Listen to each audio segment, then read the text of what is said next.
To call this meeting to order. It is 9 a.m. and I'd like to confirm that we do have quorum. We continue to work in a hybrid situation, so we have members online as well as members of the public who are going to be presenting today. I'd like to confirm that our CAO, clerk, and members of the senior management team and staff are present. I'd like to advise that I continue to advise the public that if you would like to provide comment, please send it into the following email address: tmlpubliccomment@muskokalakes.ca. We did not receive any comments today. Today's meeting is being live streamed and recorded on the Township of Muskoka Lakes website and YouTube channel. By participating in the open public meeting today, you are consenting to your image, voice, and comments being recorded and posted online. I'd like to advise that we did receive a supplementary agenda. Item 4A, Mr. Mathews, the Executive Advisor, and Jack Durdan, Advisor of GHD Advisory Group, regarding the level of service study. At this point, I'd like to ask committee if there are any disclosures of pecuniary interest. Okay, seeing none, a few last comments. Our motions have been pre-populated with random movers and seconders to expedite this the meeting. Just a reminder that voting members shall physically raise their hand until the chair has confirmed the vote. If the vote is unclear, a verbal vote shall be recorded by the clerk, but this is not considered a recorded vote. All right, so we will now move into the meat of today's meeting, which is to do with our level of service study. So at this point, I'd like to welcome Director Kaluchi.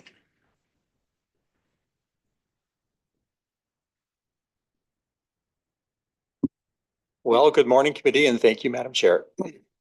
So the report before you provides an overview of the groundwork for feedback from the committee and the public regarding the draft asset levels of service report, including the background levels of service framework and the final implementation process. The contract to prepare the level of service framework and financial plan was awarded to GHD Limited in March 2024. The purpose of this project is to meet the requirements of Ontario Regulation 588-17, which requires all Ontario municipalities to complete proposed levels of service for the next 10 years by July 1st, 2025, for all existing township assets as identified in the approved asset management plan. The committee has received updates in this project through the process, including staff reports on August 14th, 2024, September 11th, 2024, and March 12th, 2025. GHD Limited has completed the data collection and analysis phase of the project and is now presenting the level of service framework and analysis, representing the second phase of the project. The completion of phase 3 of the level of service study includes the finalization of the target levels of service and operating and capital financial impacts by way of the following steps: seek public input regarding the target levels of service framework and financial implications through a public consultation process commencing late May, early June. Consultation consists of a public survey in the approved work plan. Analyze the committee and public input to update as necessary the target level of service framework and operating and capital financial implications. Report back to the committee on feedback received and present final levels of service report. The final phase of the project includes the presentation of the final report as proposed to be completed by August 2025. Following the final approval of the level of service report, staff will update and prepare asset management plan, including the level of service and the 10-year financial strategy as required by OREG 588-17 by September 2025 for council's approval and submission to the Minister of Infrastructure.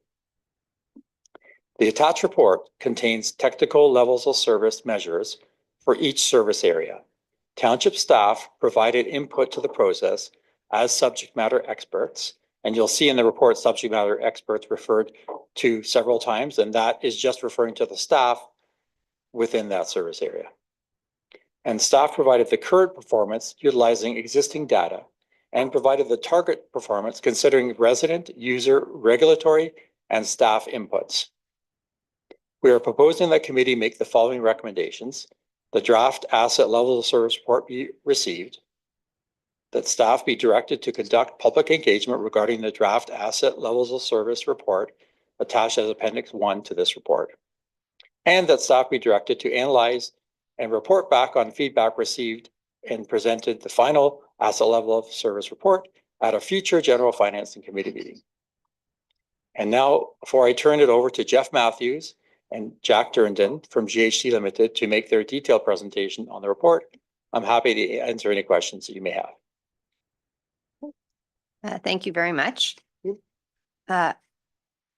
Committee, would you like to have questions now, or should we continue to hear from the presenter, and then we can save our questions and discussion for afterwards? Okay, thank you. Okay, welcome. Mr. Durdan, is that? Good morning. Both of you are there. Mr. Mathews, welcome, Yes. both of you. We will turn the floor over to you. Thank you very much. Go ahead and share my screen here and we will get started.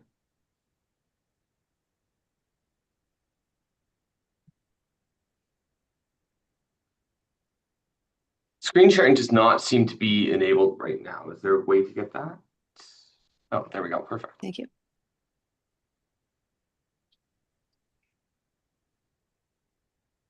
Okay. Can you see it? Fantastic. Can you see the report there? Yes, we can. Okay. Thank you.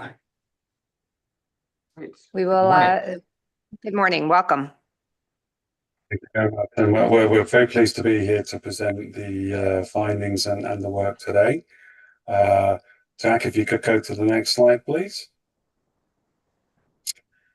Why are we here? The purpose of today, and basically the ask of council is to enable township staff to review the findings of our work and the recommendations. And as part of that process, it's the acceptance of the service framework for each service area. So that's the ultimate goal for us, for council, is to review and enable and eventually accept. This is a high-level review of services, and as part of that, we're looking at service costs. And as part of the requirements for the OREG, which Nick mentioned there, that there's a test of affordability. So there's a forward look around services over the next 10 years, and trying to understand if there are any deficits or if there the affordability story. It's important to understand that this study doesn't constitute like a PSAB or a financial accounting exercise. And that this is not a whole of business planning exercise. This is very much focused on the service areas within the township and the services that are delivered. And those are important points just to understand that, distinguish this study. Okay, thanks very much, Jack. If you could go to the next slide. So we've got a presentation today that we'll run through, but it helps to highlight the structure here. So we've got this introduction. We'll talk a little bit more detail around the requirements. We will touch on the public engagement process, which was conducted. Just a very light touch, just to summarize the outputs and the feedback from that. Then we'll get into the detail around the service frameworks and the service area discussions. And then we'll get into the level of service financial assessments. So where we're looking at the services within the service areas, we've got some cost projections around things. And then we wrap up with our conclusions and just a list of recommendations for the township and for council to consider. So thank you very much, Jack. Next slide. I'm going to hand over now to Jack, who will be picking up from here on in. Okay, fantastic. Thanks, Jeff. So when we look at the scope for this service study, there were the following services that were identified. So emergency services, culture, sports, and recreation, including arenas, libraries, additional recreation facilities, indoor, outdoor recreation facilities, transportation, roads, road infrastructure, active transportation networks, stormwater management, any stormwater systems that exist across the township, administrative services, vehicles and equipment, and then information technology. Those were the services that were previously identified and that are carried through this report. Now, Next slide, please. Okay, we study purpose and assumptions. You will have seen the scope statement in the report, and it has been previously discussed kind of with both Jeff and Nick this morning. Obviously, we are here to present the initial findings of the asset level of service study, including the development of the framework for township asset classes, really in support of two primary drivers. One, which is meeting the imposed deadlines for the Ontario regulation, 588.17, and then providing a structured approach to defining levels of service for the service areas in questions that is consistent and efficient, and as well aligns with both industry best practices and community needs. What does this help do? It helps the township make informed decisions about the service performance for both short and long-term financial planning. It helps identify strategies to provide data-driven insights into service delivery needs. It helps align services better to community expectations, which we will get into later, while maintaining financial responsibility, and then really ultimately establishes a clear and structured approach to service levels. Next slide, please. Okay, so why we are here. Nick briefly and Jeff briefly touched on this before. The Ontario Regulation 588.17, or Asset Management Planning for Municipal Infrastructure. Under this provincial requirement, communities are required to identify both current levels of service and proposed levels of service. Current levels of service being a description of where each service area delivers services currently, both from a combination of community and technical metrics. And then proposed levels of service is the aspirational piece to this, is where communities want to go over the next 10 years, and what are the activities associated with maintaining and achieving these service levels. The implementation framework looks at completing the following steps. So an asset inventory and condition assessment, definition of levels of service, which is what we are here to do today, and then supplementary steps that will be taken after this, which is lifecycle management, a financial strategy, and then ongoing reporting and monitoring of the level of service framework. This is really meant to be a living piece that is iterative and uses updated data, updated needs, and really ties back to that community expectation and community needs piece. Next slide, please. Okay, so study structure. Nick briefly touched on this in his introduction today, but I thought I would go over how we've gotten to where we are. We completed a baseline service assessment and leveraged that to help drive our peer engagement and peer benchmarking exercise. Really focused at that community connection piece of the Ontario Regulation 588.17, which is to tie back services to the community and their expectation. We developed the levels of service framework. We collaborated with township staff, subject matter experts to understand what services were delivered, how they were delivered, and established a framework to work within it. We completed a financial assessment of service levels. We look at costs associated with current services and costs associated with desired service levels. And then we move into the recommendation pieces, which is primarily to identify future service delivery outcomes. Provide the township with a set of recommendations related to the level of service framework and results. Identify areas of concern, and then establish a monitoring and review process for ongoing refinement. Next slide, please. Baseline service assessment. So I'll go over what was completed in phase 1 and phase 2 quickly here, but I just wanted to help jog people's memory as to what has been completed up to date. Next slide. Okay, so quickly, we have the service areas that were identified previously. For each of those, we completed a baseline data review in concert with the township, leveraging data, available reports provided to GHD. We completed a service characteristic identification, as well as an existing service delivery review. So understanding what each of those service areas did, how they delivered services, what type of services were delivered. We did an available resource assessment, trying to understand what resources currently existed within each of the service area. We additionally completed a review of success management. What does it mean to be a successful service area? And through that, we identified service gaps and constraints and completed a final step, which was the service area definition. That service area definition provides the foundation and for the level of service framework. Next slide, please.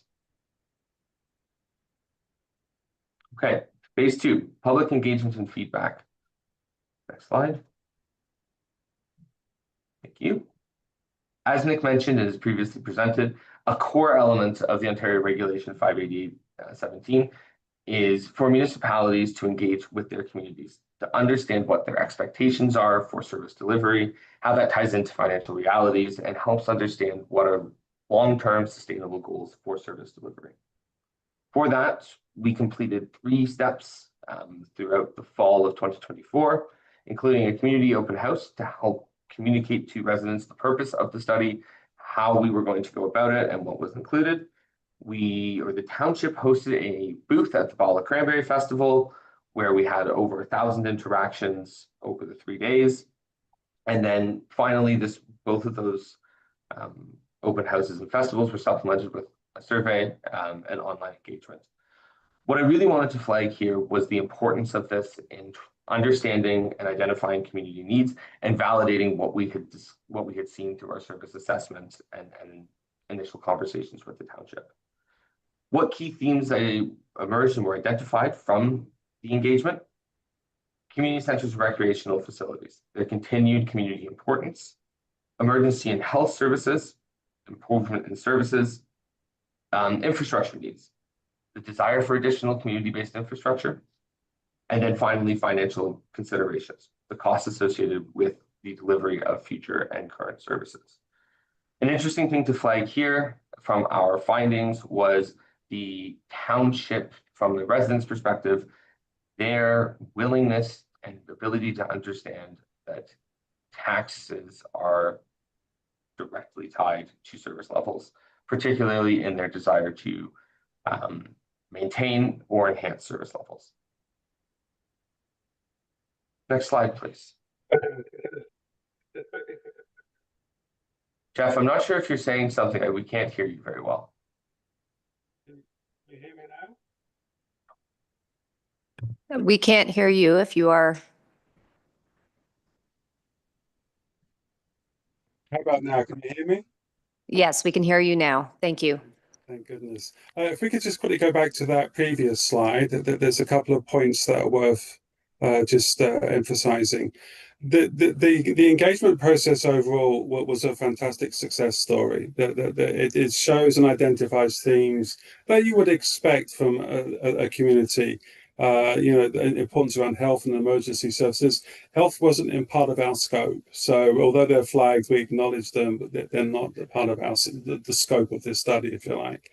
The process that we undertook enabled us to capture feedback from residents as well as summer visitors as well. And that's important. We know during the summertime, pressures on services grow with the influx of visitors. So the ability to delineate between visitor and resident is really important for this study. And the engagement process, for my part, really represented, as I said, a success story here.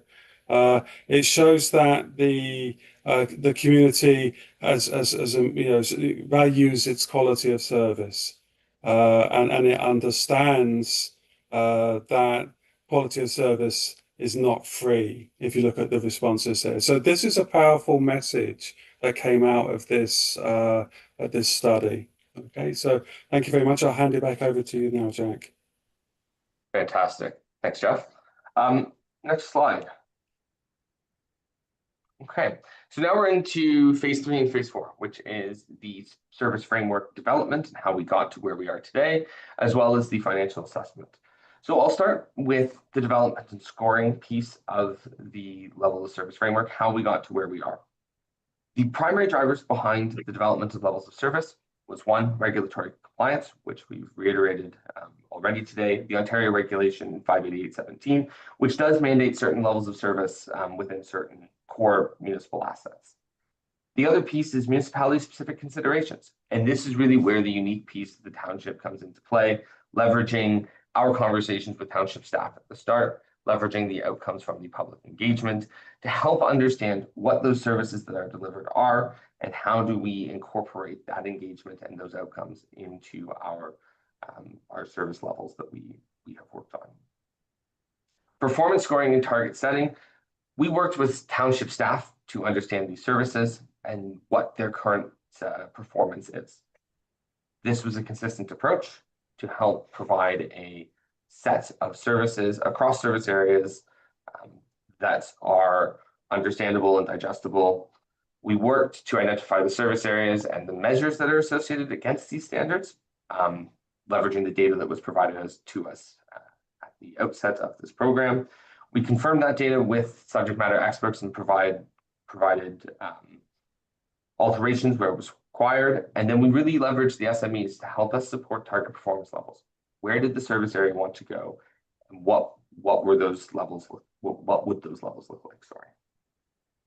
Alignment with these strategic priorities is making sure that we comply with regulatory requirements, making sure that we reflect service as community expectations as identified through public engagement, and then ensuring and enabling that these results are achievable with the existing financial and resource constraints. So you'll see over on the right here the normalized measures and statuses, as well as an example of target and current status setting. Next slide, please. So as previously mentioned, one of the key responsibilities of this program overall is to provide a 10-year look ahead for financial assessment to help enable the township to make decisions that are financially sustainable. We took a baseline status quo model, which relies on the existing services and the apportionment of costs using SME or subject matter expert data. We provide a cost escalation factor across that annually to represent cost increases in service delivery and any additional, and then a percentage for additional expenditure tied to maintaining and meeting standards and regulatory requirements. That helps us understand what those baseline costs are for these service areas in its current state. We then completed the unconstrained model, which assumes that funding and resources are not a constraint and allows all service areas to meet their target levels of service immediately. The same cost escalation factor is used. However, that service gap between current and target levels of service is closed in the first year. This helps paint a picture as to what is that gap between what we are currently doing and what we are doing in the future, and help understand where there are gaps and where there are not. Next slide, please. All right, so we'll jump right in to the first of these service areas. So information technology services. We were provided and developed 4 levels of service measures with the township, looking at things like hardware, computer systems, internet, and telecommunications. Based on the information that was provided to us, the service area performs well. There are constraints, largely associated with limited broadband and cellular connectivity across the township. But overall, IT staff, subject matter experts indicate the current service needs are met, and there are not a ton of additional requirements. That is also supplemented with public engagement findings that show the township website meets community needs and that there were no glaring issues with service delivery. We do note, however, that the township website is currently being updated to improve usability by the community. Down below, you'll see a cost estimation for operating expenses that are tied to the service area, showing that there is not a huge discrepancy between the baseline and unconstrained model. Next slide, please. Stormwater management. So this is the first example where there are requirements under Ontario's OREG 588.17 regulation. Overall, where the township has data, the township performs really well. Where there is no data is an opportunity to collect this information and provide additional insight into the performance and needs of the stormwater management system. For the most part, the township stormwater management system is overland roadways, open ditch drainage systems.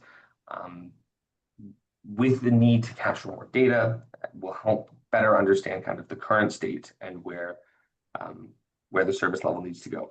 It also provides the opportunity through this data collection to identify portions that may not be relevant to the township and to the system, and remove them and update them to best fit within the service area.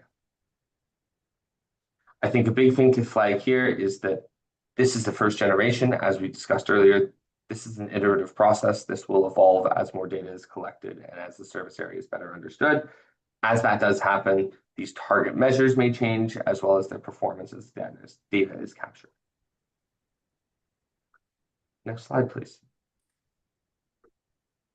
Okay, so culture, sports, and recreation.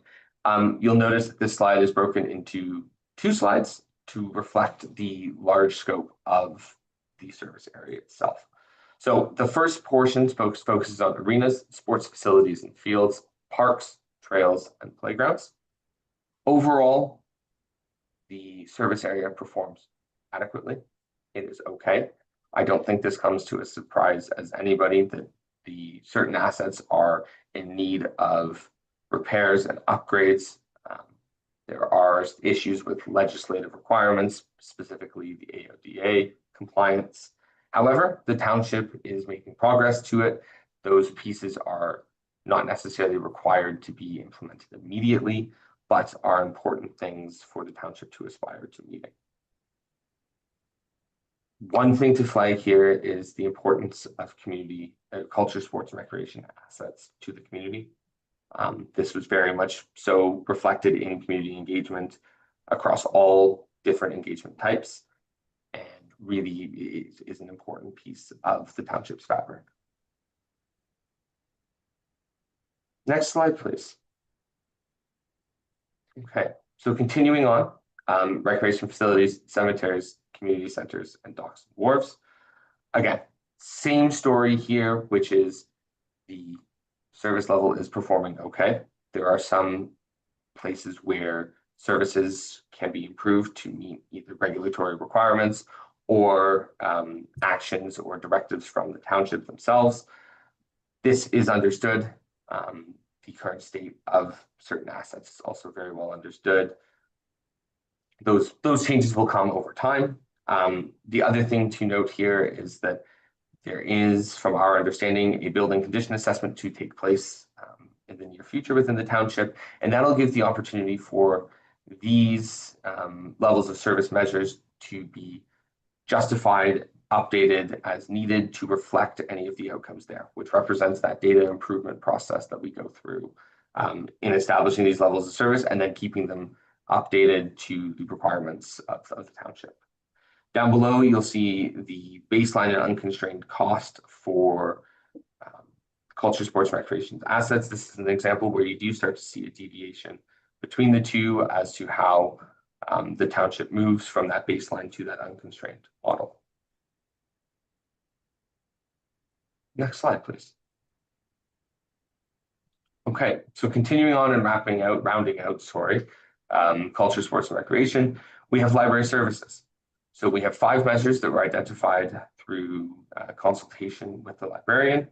Overall, the library meets community needs, and from our conversations with the SMEs, provides sufficient resources to the community.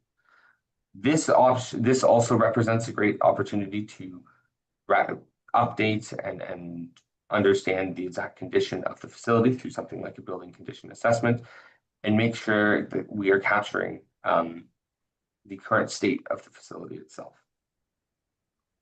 Down below, you'll see again a minimal change in the overall estimated growth in baseline unconstrained costs, which represents the overall performance of the library services system.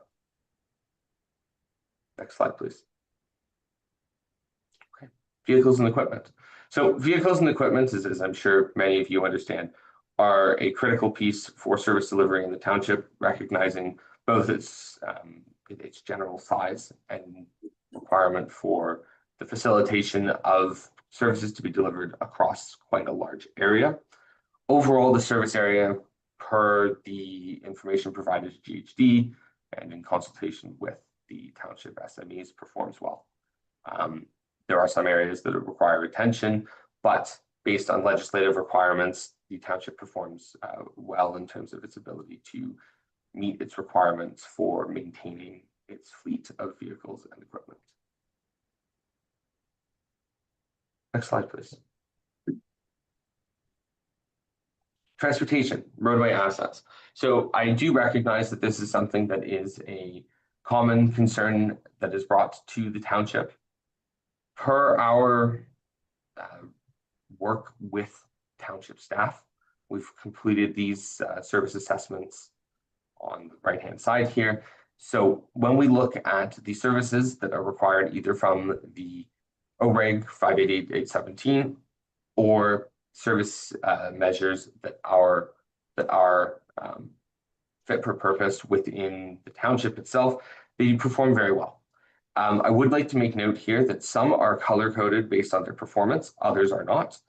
That is partially because there are, for example, if you look down number of lane kilometers of arterial roads or collector roads, this is a requirement of the OREG 588-17 and it's a statement. So trying to ascertain and understand what the state of infrastructure is, what infrastructure exists within the township. So you'll notice there that there aren't changes associated with those required measures. Overall, the township performs well. As you can see below, there's not a huge market change in the operating costs between the baseline and the unconstrained model. This is a portion that I understand is contentious within the township. However, the results indicate relatively strong performance. Next slide, please. Emergency services. So, as identified in the public engagement, this was an important piece for the township, operating fire halls across the township and service delivery. Each responsibility is water rescue, fire response, motor vehicle collisions, and then public education and outreach. Overall, the service area performs well based on the data that was provided to us and in working with the fire chief and township staff.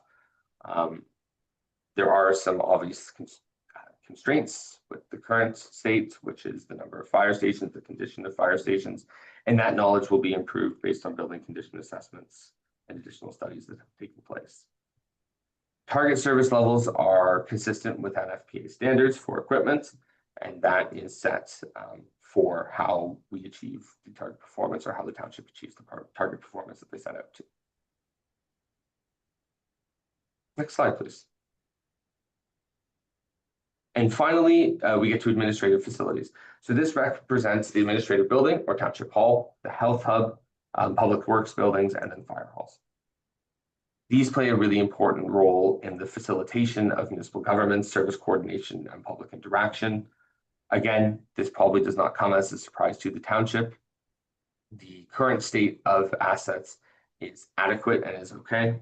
This is known. There is room for improvement. The aging infrastructure limits operational efficiency and increases maintenance demands. Really, long-term facility planning is needed to help address deficiencies and support future service delivery needs. Next slide, please. Okay, so that wraps up the overall levels of service framework for each service area.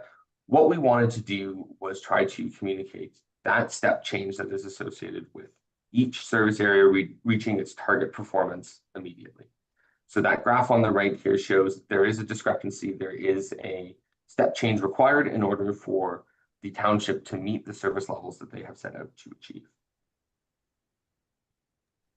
If I may, next slide, please. Yes, Jeff. Jack, if I may, just in terms of, we're putting out a lot of information here about service areas and numbers and what have you. Overall, the township, the service areas are doing what they set out to do. You've got three areas of focus, if I could summarize it. One is building condition. You've got aged buildings. You're going to do some surveys, so that'll give you more detail around how good or how urgent or how imminent that treatments are required for your buildings. You have policies like the climate change mitigation plan that are reasonably new, and how they evolve and how they affect services is not a here and now. It's a program of actions.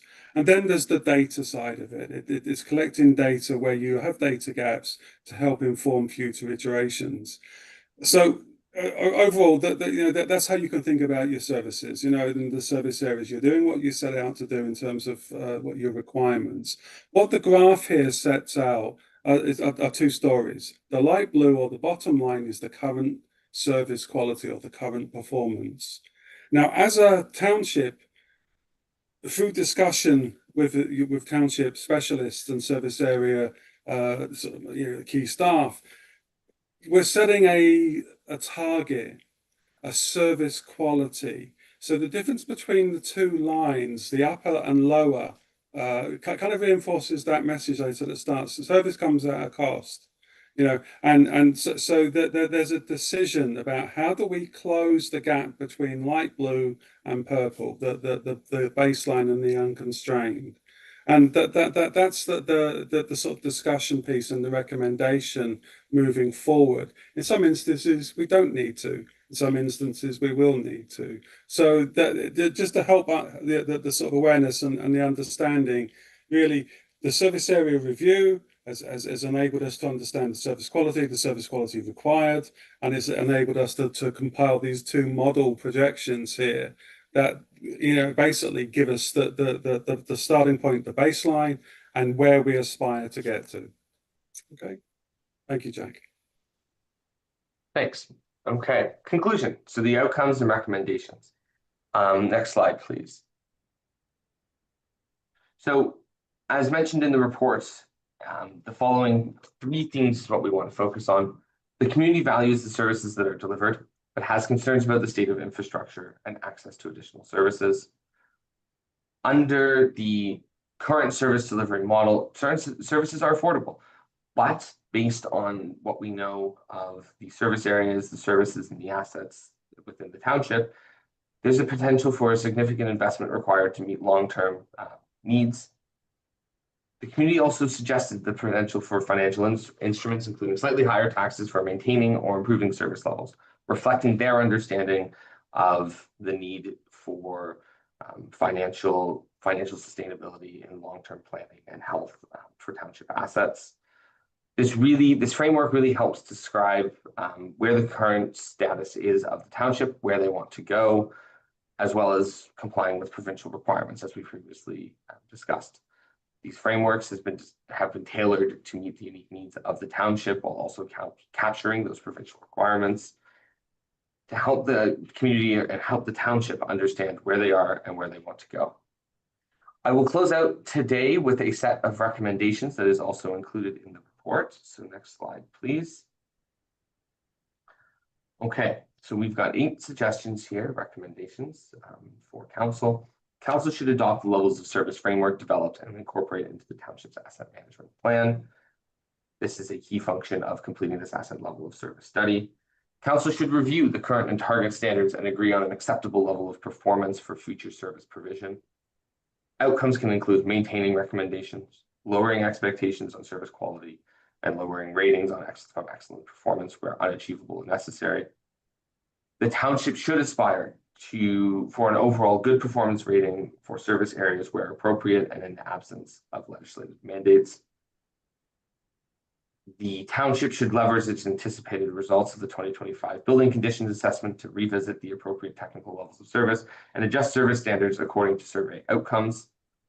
This helps the township better understand the current and future service needs and tie financial requirements to the outcomes, particularly focusing on areas where recommendations for future service delivery have been made. Recognizing the results of the levels of service study, leverage existing studies in making recommendations for service delivery. Those include the fire station location study and the arena feasibility study. The township should engage in regular community engagement exercises that review the community's perception of service delivery. I can't flag that enough as an important piece of this whole exercise, particularly not only to meet the compliance requirements of the Ontario Regulation 58817, but also to provide a facet or an option to connect with the community, make sure that the community expectations aligns with the township's knowledge of service delivery, and make adjustments where necessary. We recognize that there are competing needs across service areas and within service areas. This requires evaluation and coordination amongst the township for prioritization requirements. The modeled financial projections will require continuing updating, as new data is available, and should be treated as a living process that will continue to contribute to the prioritization and potential reprioritization of outcomes.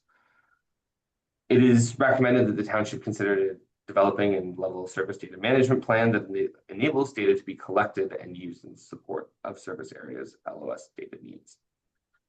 And with that, we conclude the presentation and open the floor for discussion.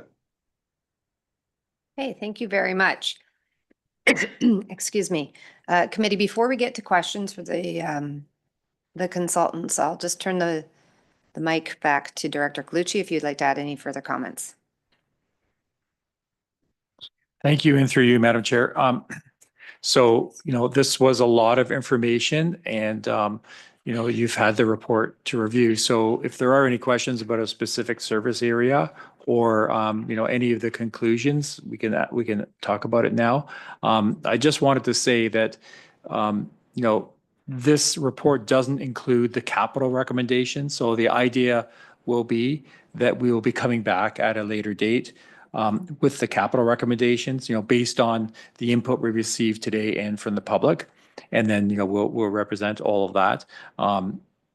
We have a 10-year capital plan now, but that 10-year capital plan doesn't reflect the service level increases that are recommended with this report. And if you look at each of those recommendations, there's not a huge discrepancy between what we have now and what we're planning for. But in a few cases, there's a slight increase where we're going up 1 or 2 levels of service, and that will reflect in a cost to operating and to capital. Thank you. Committee, just before we get to questions, I think on consultation with our deputy clerk here, I'm going to read the resolution to allow for questions and discussion at the same time because of the nature of today's meeting. So, and we know that this can be amended throughout the discussion today. So moved by Councillor Edwards, seconded by Councillor McIntyre. Be it resolved that the draft asset levels of service report be received and that staff be directed to conduct public engagement regarding the draft asset levels of service report attached as Appendix 1 to Report OPS 2025-021, and that staff be directed to analyze and report back on feedback received and present a final asset levels of service report at a future General Finance Committee meeting. So that's the recommendation currently ahead of us. And at this point, I'll open it up for questions and discussion. Councillor Burry, Mayor Kelly to lead off. Thank you, and through you. And I'm not sure if this is to Director Colucci or to the consultants, but how do we guard against additive bias? So it's real. As humans, we tend to want to throw more people, more time, or more resources rather at problems, than making tough decisions. Additive bias is a real thing for all kinds of things. We want to solve problems by adding to things rather than taking away or right sizing. And I'm just wondering how we're going to be able to have that known bias brought into the things that we're looking at so we can make the right kinds of decisions. Perhaps I could ask the consultants if you had any comment on that first, and then. Oh, we can't hear you, sorry. Hear me now? Okay, I do apologize. I'm not quite sure what's going on with my technology today, but look, it was a fantastic question. Additive bias within service areas, it is real, and what we've got here is not a series of numbers that would point to a point in time. What we've actually created is a framework and a process where multiple people, multiple township, sort of specialists are working together, and that there's a justification. There's an acid test applied through the process through arriving at these projections and what's important. The community engagement process as well will help level the playing field. Because ultimately we serve the community, they'll tell us what's important to a degree. So through creating a process rather than just generating a report, we've got checks and balances that will, that are in place and will only strengthen over time. Okay, thank you. Director Colucci, did you want to add?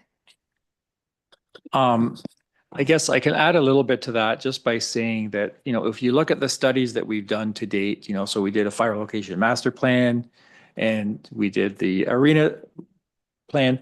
All those studies look at our existing staff complement and existing services and ways to make them more efficient, right? So, we're in the process of doing a road yard location study. So, that also is looking at the efficiency, not only of the existing locations of our yards, but whether there's a better location for them, whether the locations we have now are where they should be, and whether the routes that we're plowing are the most efficient routes, and the way we task our staff from different locations is the proper way. So we look at that to try to make it more efficient. And I think, in every day we talk about that, in operational services, about how we can make more efficient, because, we are a small staff of people doing a huge amount of work. So we try to be as efficient as we can every day.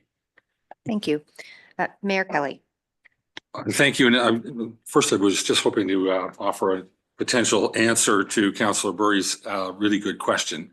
I think it's a known bias. It's something we have to carry forward when we get to that part of the game where we're actually looking at proposing change. I think right now we're really just evaluating current state and how it lives up to expectation, and how the quality of service from the current state ranks based on the feedback that we're getting. When we start proposing change is where we have to be extraordinarily careful that we don't get overly exuberant and start just adding too much and avoiding tough questions, as you say. The best prevention to that, particularly in this municipality, I think, is a very aggressive and interested and intelligent group of people who are constantly monitoring how we spend money and how we, accumulate tax. There's going to be a lot of open public dialogue, and we're going to hear a lot if anybody thinks we're out over our skis in terms of unjustified increase to expenses. I think that helps not just now, but throughout. Thank you. Did you have a further question? I did have, if we're done Okay. on that one, thank you. I do have a question, and I think it's for the consultants because it's from their report. I'm looking at 2 pages in your report. Starting with page 24. There's slide 24, I guess it is. There's a box, the box at the bottom mentions unconstrained results, and I think there's a definition under that, and I'm struggling to understand what it means. Okay. There's the word with is in there a couple of times. I'm not sure that I can piece together what, in a nutshell, unconstrained results equates to. Okay, thank you. I think that we'll put that to their consultants, please. Do you want to field that one to start? Sure. So when we looked at the unconstrained portion of this model, it assumes that there are no resource constraints and that all target levels of service are achievable within a period of 1 year. So that step change is to try to describe and define how we get, or how the township gets, from where they currently are to where they want to go, assuming that there are no financial constraints. So in each of those levels of service measures, you are taking your target performance and you are meeting you're taking your current performance, and you are meeting your target performance within 1 year. That assumes that there are no resource constraints. That assumes that there are no constraints to timelines or challenges to implement those. It is an example to demonstrate the step change that is associated with achieving the target levels of service. Okay, thank you. A supplemental, Mayor? Yeah, I have just a supplemental. So when you mention where we want to get to based on where we want to get to, Is that what we haven't really measured that yet. We haven't even discussed that, to my knowledge, where we want to be. We know where those people who participated in surveys and gave us feedback think we should be, but they have a bias too. So presumably we have some work to do to figure out where we think the right landing point is. And I don't think we've reached that point yet, at least if we have, I don't think we have. So I'm trying to figure out if unconstrained results is the same as asking somebody on the street, if you had your druthers, how perfect would life be? And they give you this long laundry list of things, that may or may never be achievable, but we haven't even had a look at it yet. So I'm a little tripped up by that. When I go back, and the reason I mentioned there's 2 slides, the slide above that, slide 23, identifies something called constraints. And again, to paraphrase, there's 3 bullets underneath that one. All 3 of them seem to have to do only with aged out infrastructure.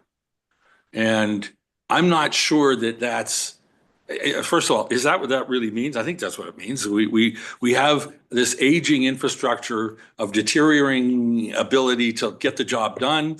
And it's becoming a problem for some of our constituents who feel we aren't delivering the right service, not because we don't try hard or we haven't got their best, we don't have the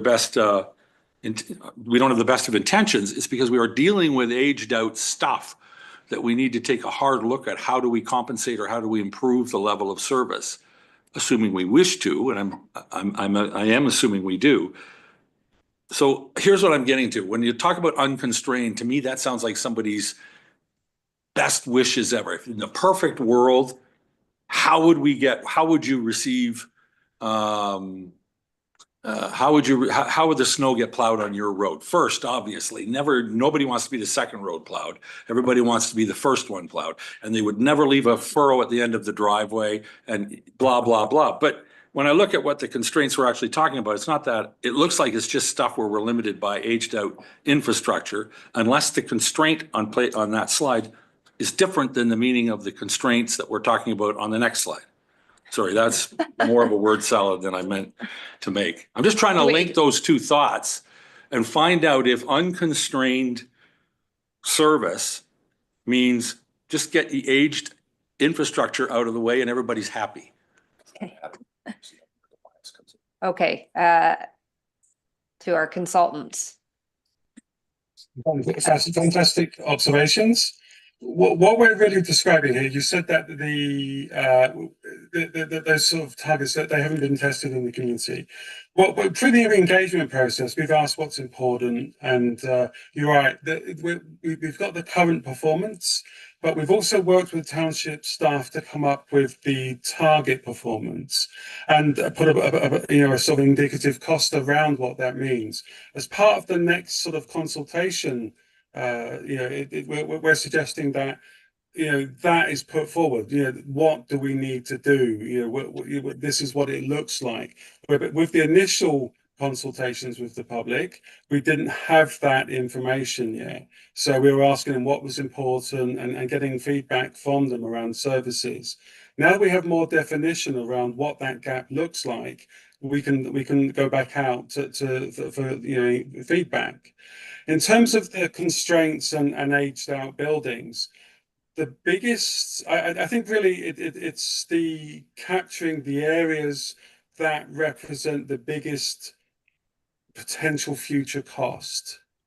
And for the majority of the service areas, the service quality, current and target, is pretty close. And I think Director Colucci alluded that the discrepancies are smaller.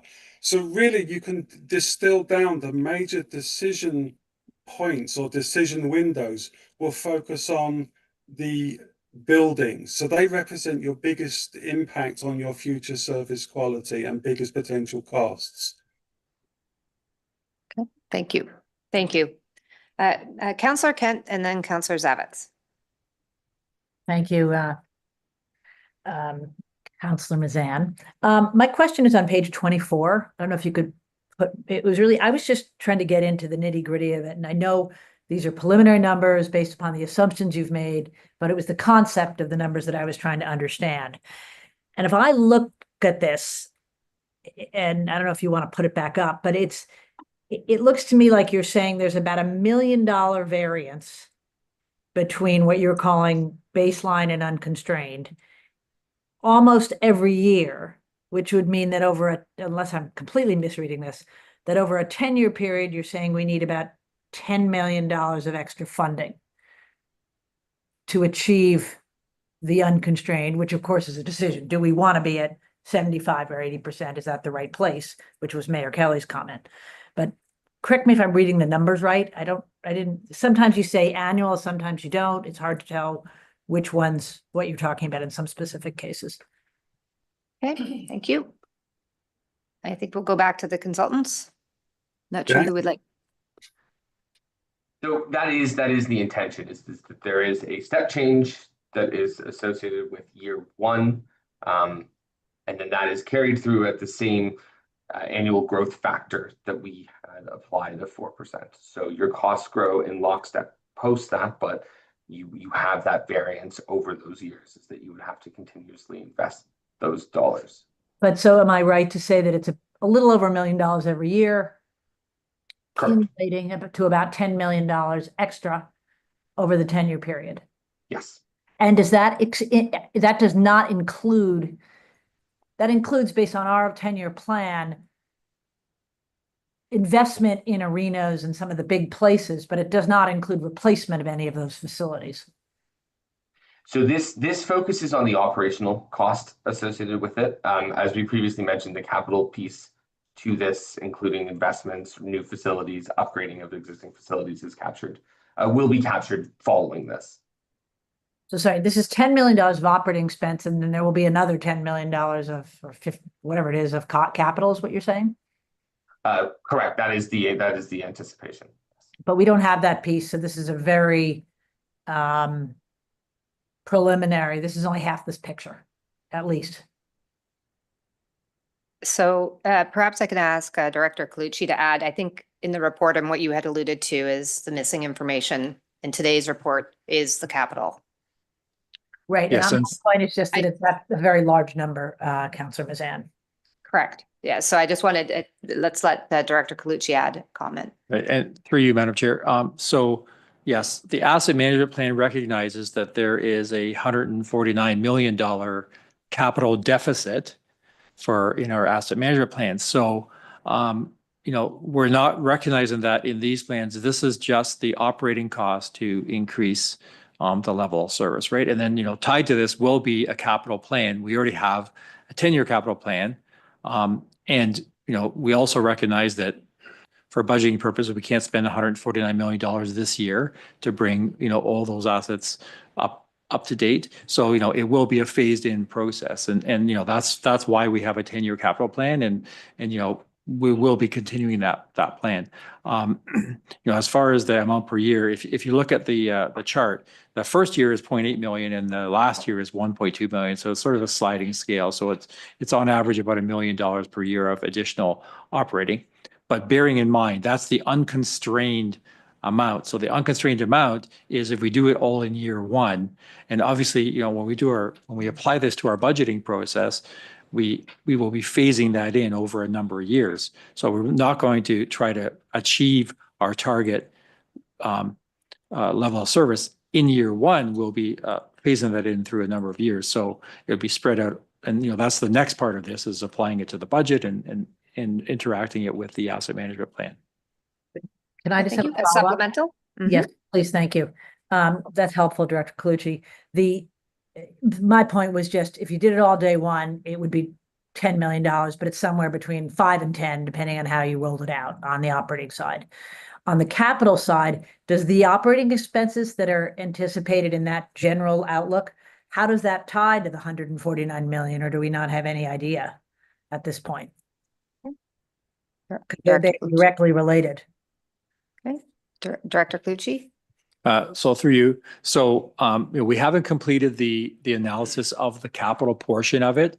But when you look at the studies that we have, so we're the fire location study that would have some capital portion to it, the arena location study with some capital allocation to it, and then when we finish off the road yard study, that might have some capital allocation to it. So when we bring those reports back, we will be applying those to our capital budget, so that if we need a new fire station in 5 years, then we'll apply that to the budget so that we can plan for it in the future.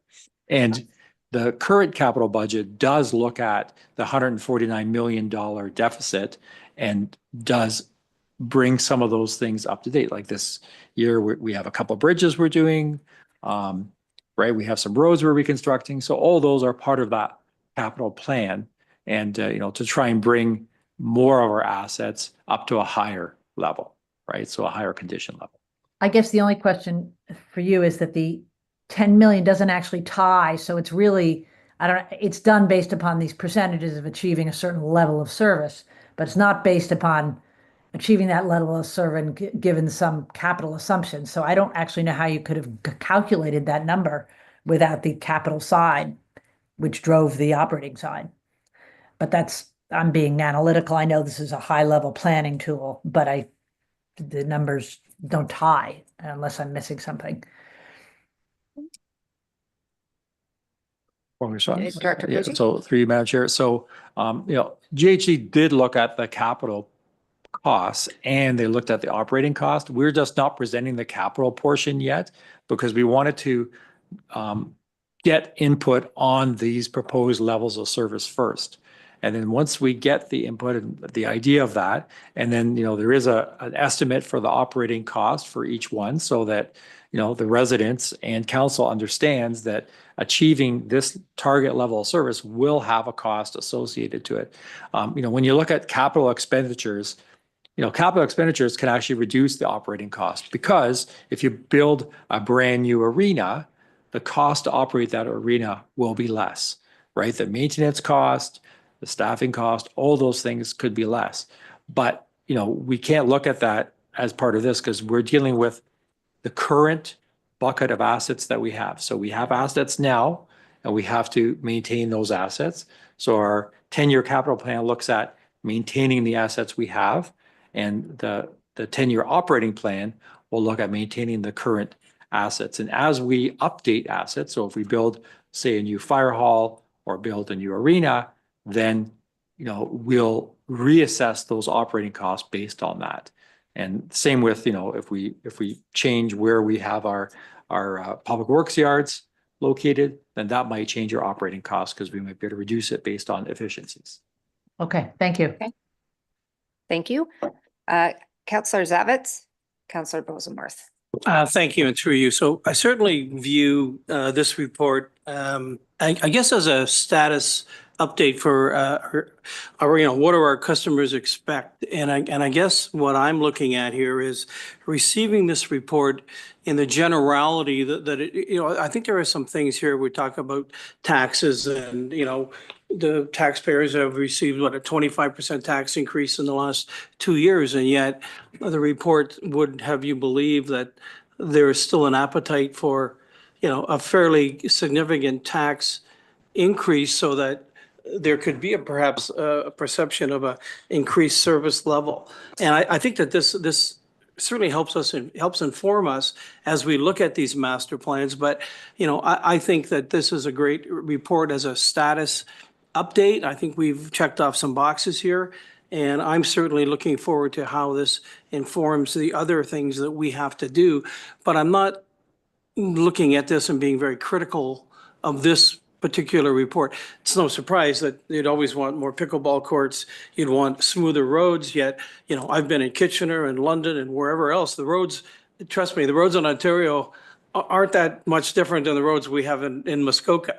So I think that, I hate to use the word general because I like to drill down to specifics, but I think in this case, there are very many generalities that help to inform us as we have to make some of these big decisions talked about earlier over these next, 6 months, 8 months, next year and a half before this council is complete. Thank you. Thank you.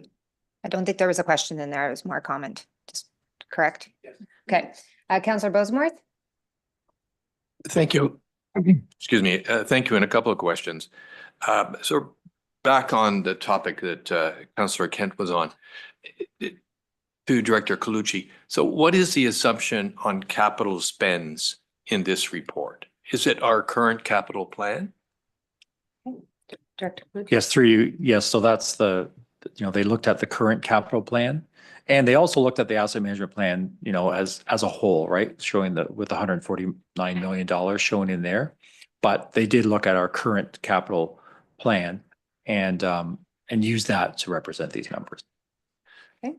So the second question is, given that we have, this huge capital backlog, I have trouble understanding why in transportation, which I think would probably be the biggest driver of our 139 million, our road system, or 149, sorry.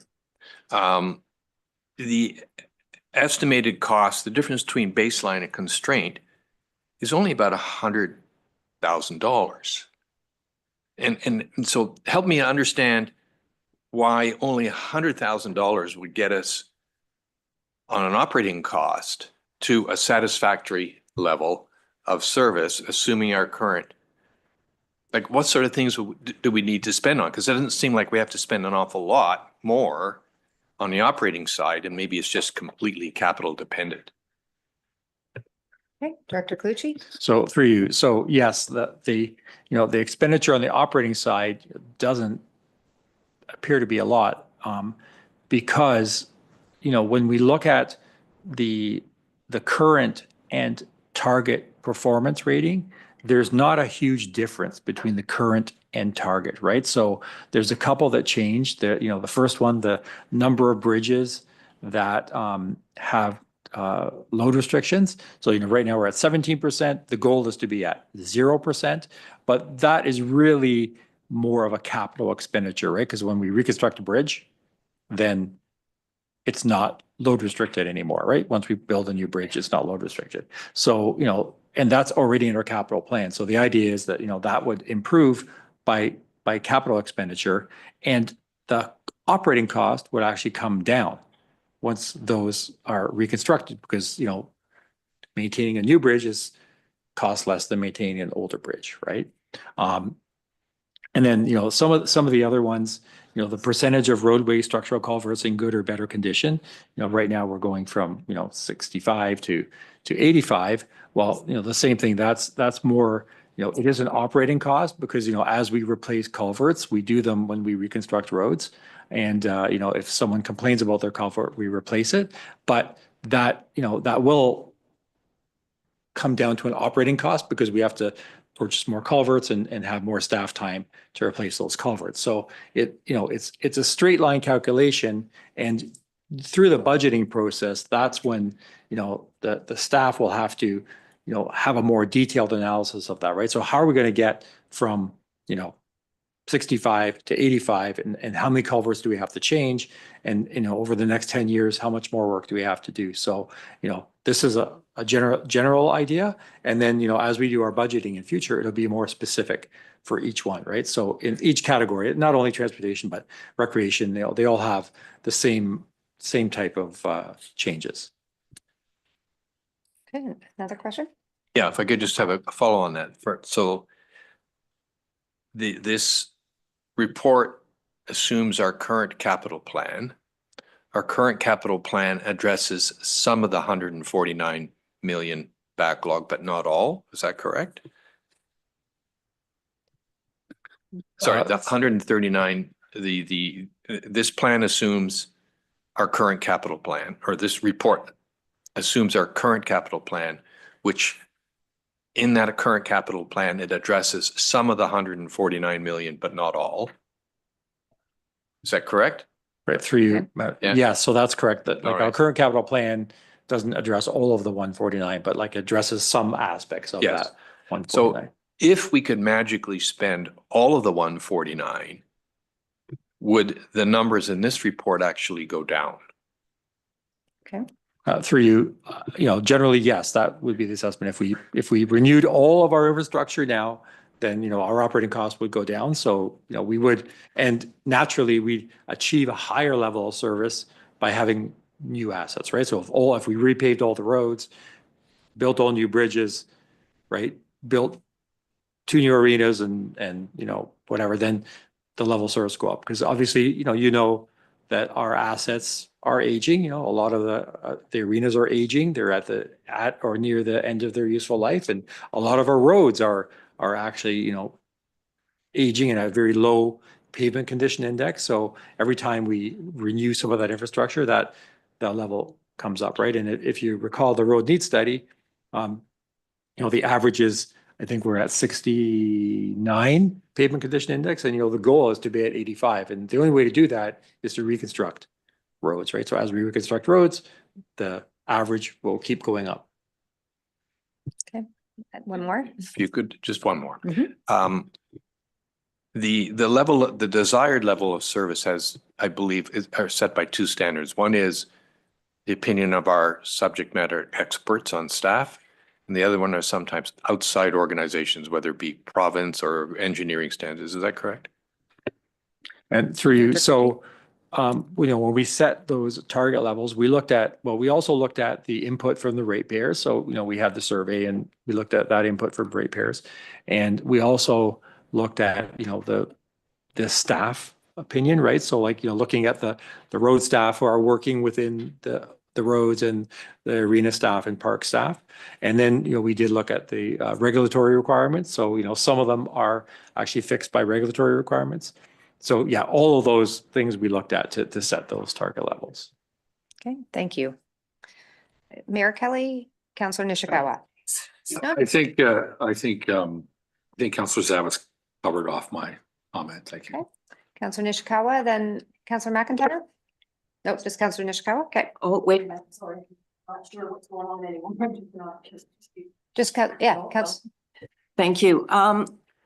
What I'm a little bit concerned about, and it'll be through you to Nick, I believe.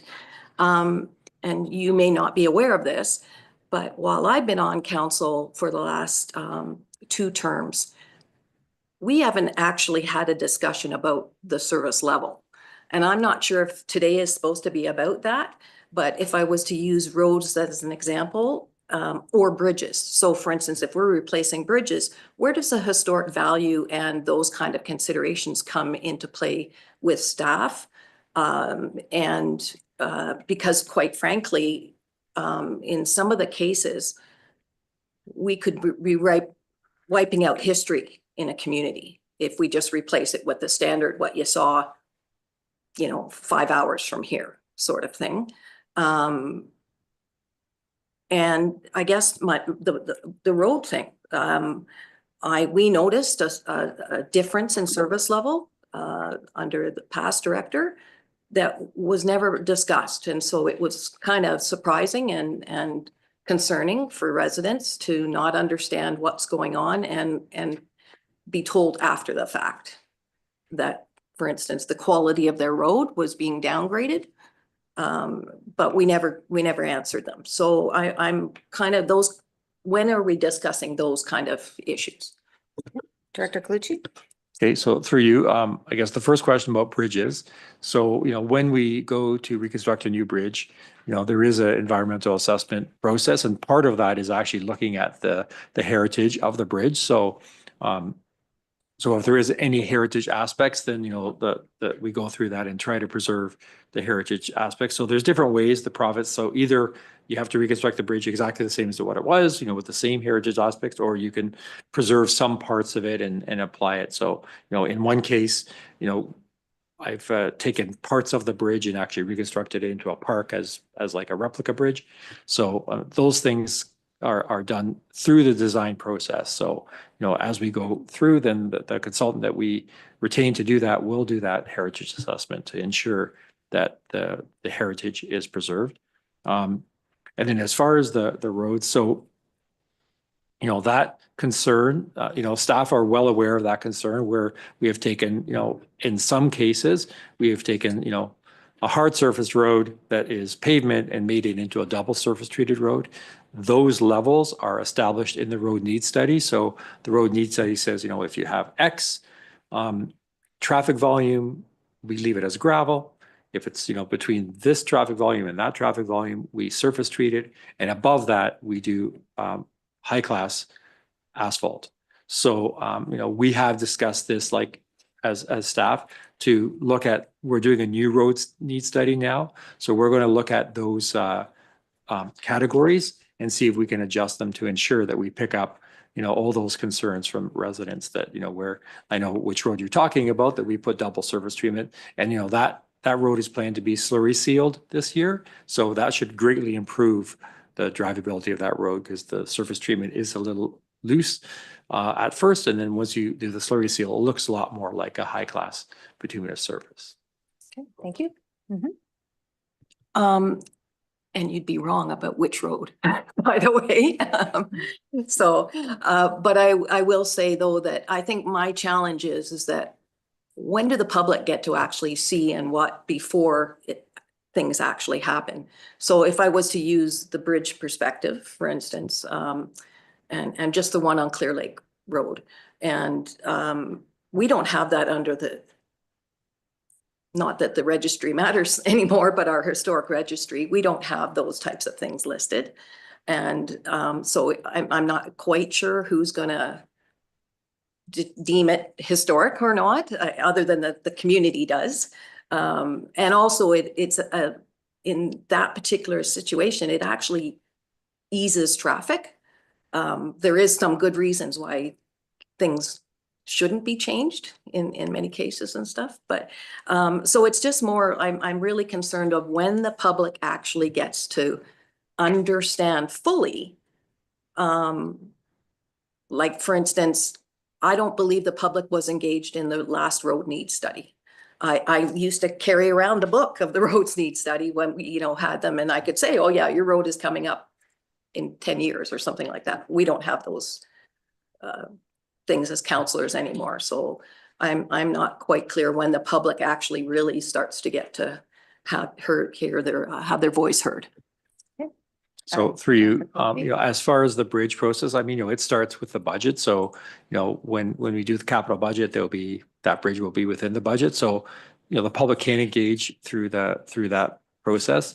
And, during the design process, the consultant and staff will contact the local community about those projects and try to engage with them so that they know what's going on. As far as the road needs study and the information contained there, it's not really a public process because it's more a technical, we're assessing the consultant assesses the condition of the road, the current condition, and then comes up with capital plans based on that condition. But obviously when that's presented to council, then, council and the public can interact with the recommendations that are contained within that. So, that's the time. And, if you guys want copies of it, I'll get you copies of the road needs study. Okay, thank you. Councillor Nishikawa?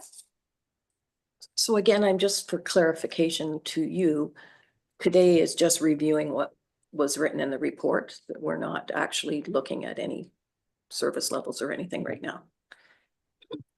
I think today's focus is at the high level, trying to understand all of the assets and taking the guidance from our consultant and staff. And I'll look to our CAO to confirm that this is correct, that they have put some thought in behind where our current performance is and where the target performance should be based upon their professional opinions. And that's not necessarily something we're getting into those details today, but perhaps I could have CAO Pink just add. Thank you, through you. Good morning, committee. No, I think Chair Mazan has understood that correctly. I think today is about understanding these target service levels. Should you have questions as to how certain criteria were chosen or ultimate targets were chosen, I think this is an opportunity for committee members to ask those subject matter experts and the consultants in the room to gain a better understanding. And again, I think it is within your purview to again, question those targets and potentially adjust them should you wish. But again, keep in mind, this is not the final decision. There's still an opportunity where we will be engaging with the community and coming back with what we hear on these targets. Okay, thank you. Mayor Kelly, Councillor Kent, then we're going to take a break before we come back. Oh, I'm so sorry, Councillor Roberts. Can I still go with Mayor Kelly as well? And then, okay.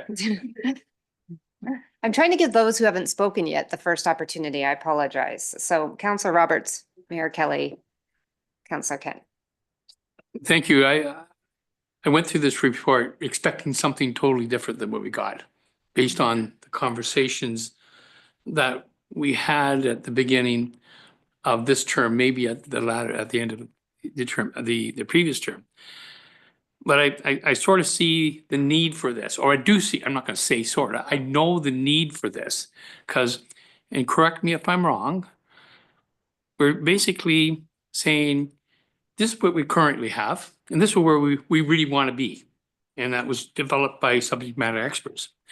But then I took it a next step higher, farther with the Parks and Trails Master Plan, where we had a complete grocery list of all the things we wanted to study, which I see the targeted performance of everywhere we want to go. But we did in the Parks and Trails, we took arenas to be, that's the number one thing. We got to solve that one before we can address anything else. So I'm thinking or hoping that sometime we receive this, but staff will come back and say, you know, the next thing on the hit parade, we got a really good fire master plan. We got a really good Parks and Trails one and asset management. But you know, we really need to do something about our work yards. Because, you know, we took you guys on a tour on a bus. You showed us how bad it is, but I haven't seen anything. So, and our building assessments. And so these are all building blocks. When we get to those pieces, the comment is that we'll pull this back out and say, okay, where do we want to be? And then figure out, is that really achievable and what we want to do, or we want to do something else? Is that correct? Okay, thank you. And I think I will look to either Director Colucci or CAO Pink. So through you, so that's exactly right. Like the next step is once we set these target performance levels, we have to measure and monitor, right? So, and that's something that, you know, as like all of staff, all the subject matter experts will be measuring and monitoring each of these goals. And that's why, you know, there are a lot of them here, but they're all purposely designed so that we can measure them and we can report back on them, right? So that's why there might be ones here that someone might want to be included, but if we don't have a way to measure it, it doesn't make sense to include it as a target level. So that's the goal. And then, you know, like you mentioned, we're doing a public works yard location study. So obviously that could affect some of these target levels, and then we'll have to come back and update it, right? So you know, you'll see periodically we come back with some reports saying, okay, you know, this was our target, here's where we are, here's how close we are to achieving our goal, and you know, here are some operational things we've done to affect those targets, right? Yep. Councillor Roberts. Thank you, Director. So if I had as a counselor and I had a concern with Scarcliff Road 2-3 years ago, then what I would do is work to understand the community's need, talk to staff, and staff would then start looking at this and put it into a budget that eventually that would be socialized, the design with that community, and we get it done. It does take a long time to do it, but that's the process, correct?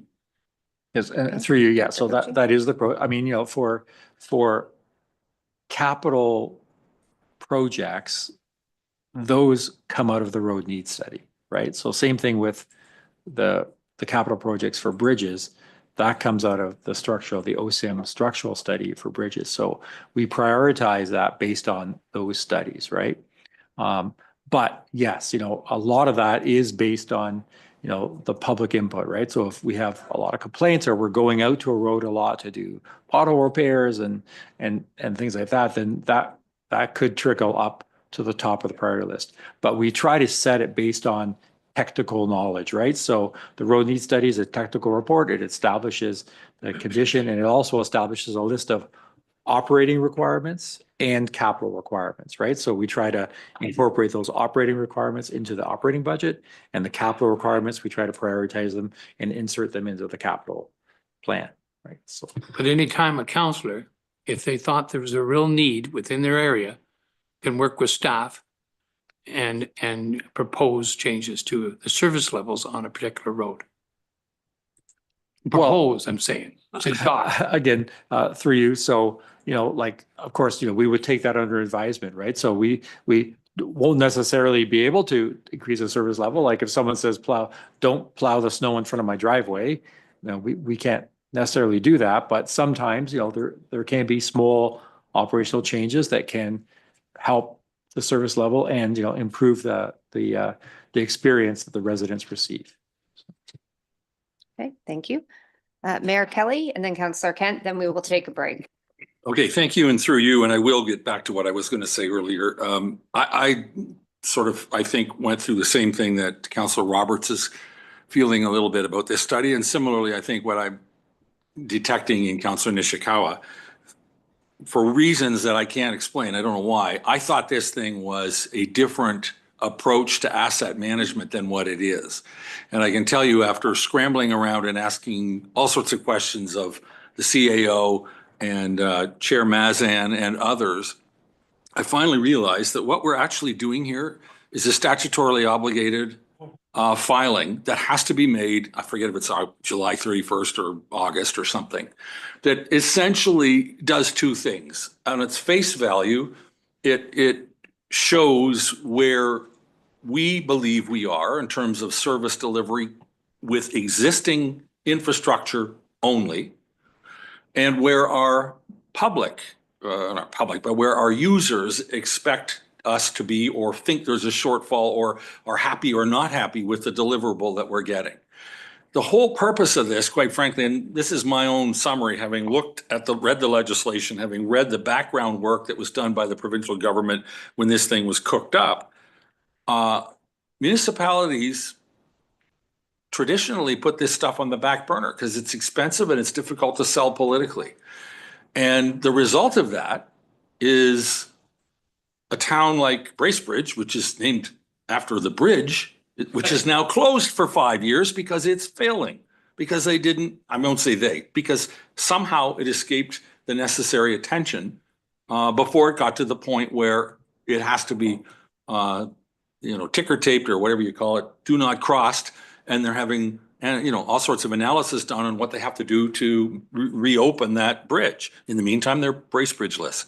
But so anyhow, my point is that I went into this thinking this is going to solve every problem we've ever had on Earth. It doesn't. This satisfies a statutory obligation to start the process, or at least acknowledge that we're aware that asset management is a critical function for the municipal government, and that socializing it with our public, as we have with, what is it, over 1,000, I think, or 1,200 engagements, is also part of the process of making sure that it becomes less intimidating to propose big expenditures for capital improvements. People are now aware of the fact stuff has a lifeline on it. This building, I don't know if we're in the new part or the old part, I guarantee you it was built to last. It was built with a best before date that's probably expired 70 years ago. I mean, it was 100 years old, I think, or almost, maybe not that old, but it's too bloody old for what we're doing to it. That's why you can't heat it or cool it. And so, we need to, I think this is an effort on the part of a provincial government that's dedicated to growth and dedicated to, accommodating more people and servicing more people and looking out for them, housing them, to make sure that the people who are in charge at the municipal level are paying attention to the stuff that supports the infrastructural stuff that supports all of that growth and all of that expansion. And that's really what we're doing. Down the road, we'll come back, and I don't think we'll be telling Mr. Sopko where the weaknesses are in the road. We may let him know the odd time, hey, there's a wow on the road over here. But our staff are extremely capable. They know where stuff needs to go. What they don't know is where we're going to, give them the license to do the job and the money to get it done. This probably will be a terrific start for that kind of a process, or to supplement that process. It'll be done, as Councillor Roberts said, on a part-by-part basis. We may be doing parks and trails, we may be doing roads, we may be doing this. Then we're going to have to prioritize among all of those and figure out how to finance all of those. But at the end of the day, that's not today. That's not between now and August. That's not this exercise. This exercise is confined to showing an awareness that the existing infrastructure has a job to do and some notion of where if it's being done well or not being done well, to give us the necessary head start to planning what we do next. Thank you. Councillor Kent, and then we are going to take a break. Okay, thank you. I'm still back to the question of when, if ever, and on within what framework are we going to discuss as a council, what is the proper targeted level of performance for each grouping that they've come up with here? Like, for example, I mean, I know, on compensation, we've always had this 60 to 65% number, but we had a bunch of metrics from other communities, and I thought I read in this report that we had trouble getting metrics from other communities, but we haven't. That's where I thought we would be providing input, which is where, maybe not today, but we do have to discuss, well, why do we want to have, maybe I understand why roads should be at 85%, but what level is appropriate for community centers? When are we going to have that discussion is my question. And then number two, what framework are we going to use to discuss that if we don't have any metrics from comparables communities? Okay, Director Colucci. And through you.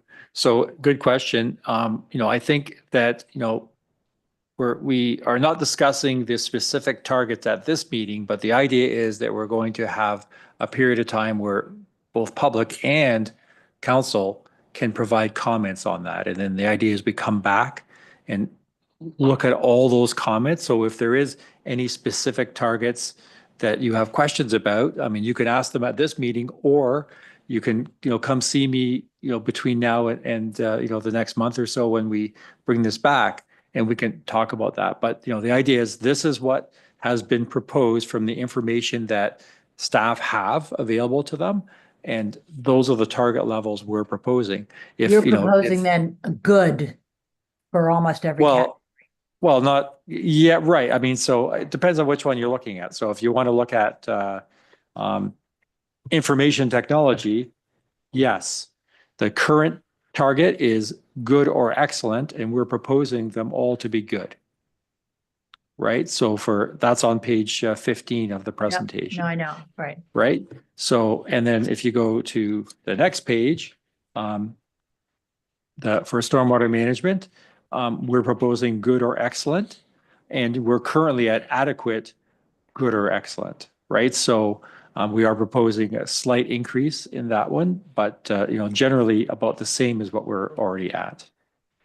And then for the first culture, sports, and recreation, which is arenas and parks, again, we are proposing good for everything, and we're currently at either unsatisfactory, adequate, or good on those levels, right? But this is a target area that the public had a real concern about increasing the level of service. So that's why we picked those targets.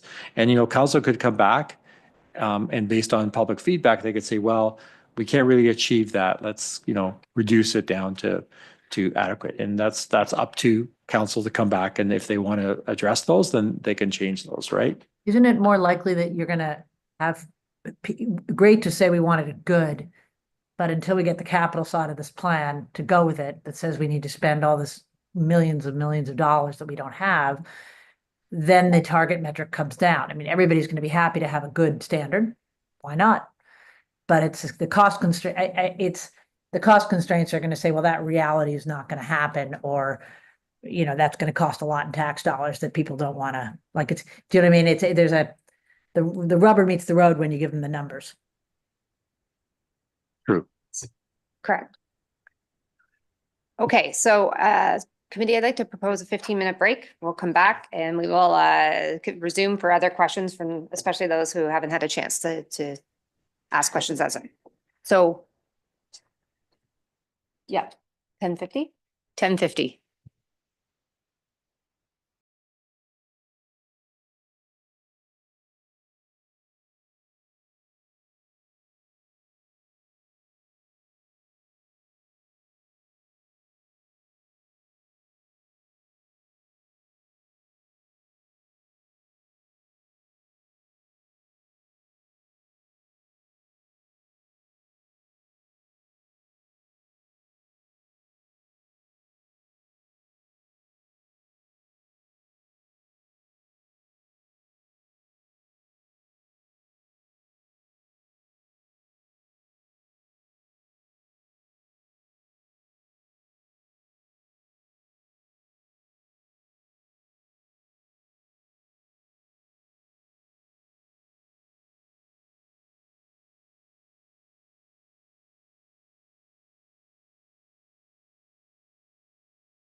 Okay, committee, thank you, and we will get back. I gave us a few extra minutes there. I think this has been a really good discussion and a lot of interesting questions and thoughts this morning.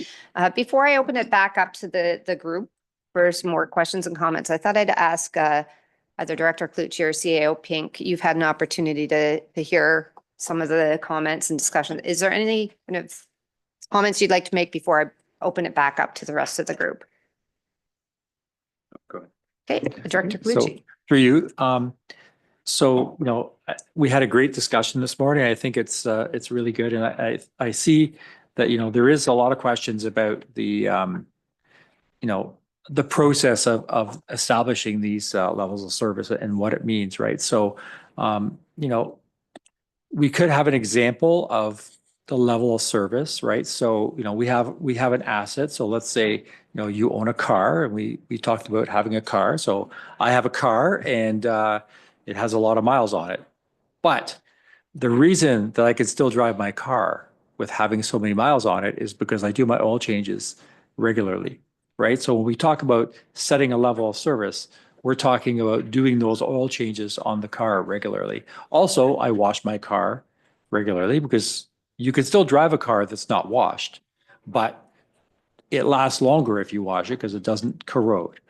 And, getting the regular service. So when my car hit 100,000 kilometers, which it has, I got my transmission fluid changed, and I got my differential fluid changed, and I had it checked for leaks underneath, and they had to fix something.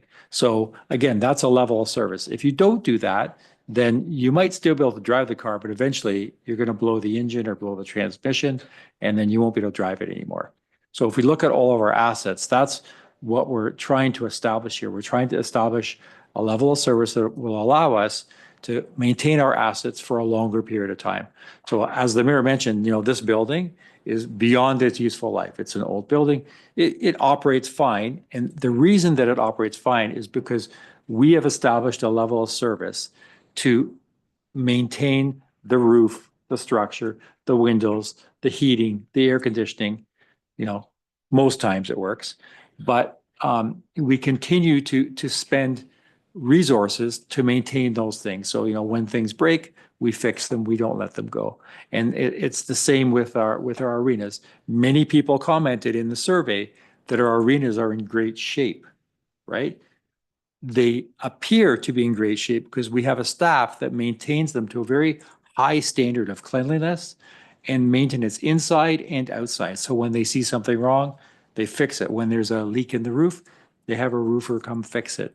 But the building condition is low, right? Because that building is beyond its useful life. So some of the structural elements of that building, the HVAC, we lost a condenser unit this winter, the refrigeration system broke. So as buildings or any of our assets get older, you have to spend more operational time to keep them to that level of service, right?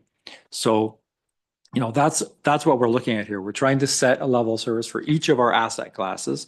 And, when you say, like, I want the condition of my road to be better, if you look at the transportation road, we are improving overall the condition of the road from what they are now to a little bit higher. And, that's going to have a operating cost. And on the flip side to that, we're already spending capital on roads. And we already know that we're not spending enough capital on roads to maintain our current pavement condition index. Because according to the last road needs study, we should be spending quite a bit more on roads to just maintain our current standard. And if we want to improve that standard, we actually will have to increase the capital expenditures, right? But as far as operating goes, to maintain the condition of the road, we can increase operating costs to make the roads better to drive on, right? We could do more patching, we could do more roadside mowing, we could do more grading of the gravel roads. So, it sort of all ties into that type of system, right? So we set the level of service, and then we try to achieve that level of service by spending more. Okay. Hope that's good. CAO Pink, did you want to add anything? I think what just to add to that, and thank you, Director Clucci, is sort of, I think what we're discussing is the what. We want to decide on what the levels of service are. So in Dr. Clucci's example of a new car, we all want a car that's in good or decent shape. But I think the theme I'm hearing or some of the questions is maybe the how, and how do we get there? And some people, you know, drive their car to the ground. Others hit a point where I'm putting in more repairs than perhaps I could have a new car. So what I just wanted to point out was just to remind council that it was in March's General Finance Committee meeting. You will recall that staff brought a report forward that we will bring the arena feasibility study back. We will bring the fire station location study back. And as Director Clucci noted, there's also a yard study that's underway. And staff is at May's meeting going to bring forward a plan, a process as to how to make decisions on those. And that's the how. So again, with the car example, once you reach that point that you replace it, I think you have options, and that's what we have. You might buy a used car. You might buy a new car. You might buy a Toyota. You might buy GM. Those are the options that we'll be presenting to you, and a path forward to make a decision on those. But what you have today is, again, the what, how you're going to establish those, what you want those assets to be in. So I hope that's Okay, thank you. Councillor Zavitz, Mayor Kelly. Thank you, through you. I guess I would ask to the consultants here and with us today. You know, we talked about this study is all of our internal workings, if you will. But the external piece that I sort of wonder about is, given what we've seen the last 5 months up here with the snow in early December, which completely, you know, wiped out many of our people for weeks with power, and then of course with the ice storm that we just encountered. Do you as consultants ever contemplate an external condition, which would be the delivery of hydroelectric power to the residents? I mean, we can have all the infrastructure in the world, and we did, but if people don't have power, they can't have heat, they don't have food, they don't have, you know, the whole thing. So I'm just wondering, does that ever contemplated in some of your work? Thank you to our consultants. That's a great question. In terms of our service level study and what we do here, we identified decision windows and the lead-in time to when a decision needs to be taken. Through other asset management process, through your asset management plan, and the recent changes in asset management conventions, the review and the analysis of options and the potential sort of pathways to adaptation strategies are making that type of thought process, those types of solutions, more commonplace. It's understanding we have an infrastructure change. What meets our quality of service? What meets the output? Fine. What that actually looks, the delivery model, the infrastructure type, that's what we're seeing more and more of in the market. People are asking, what are our opportunities to do something different, but still deliver a comparable service? So what this level of service study does is help you understand when you have a decision window and gives you the lead-in time.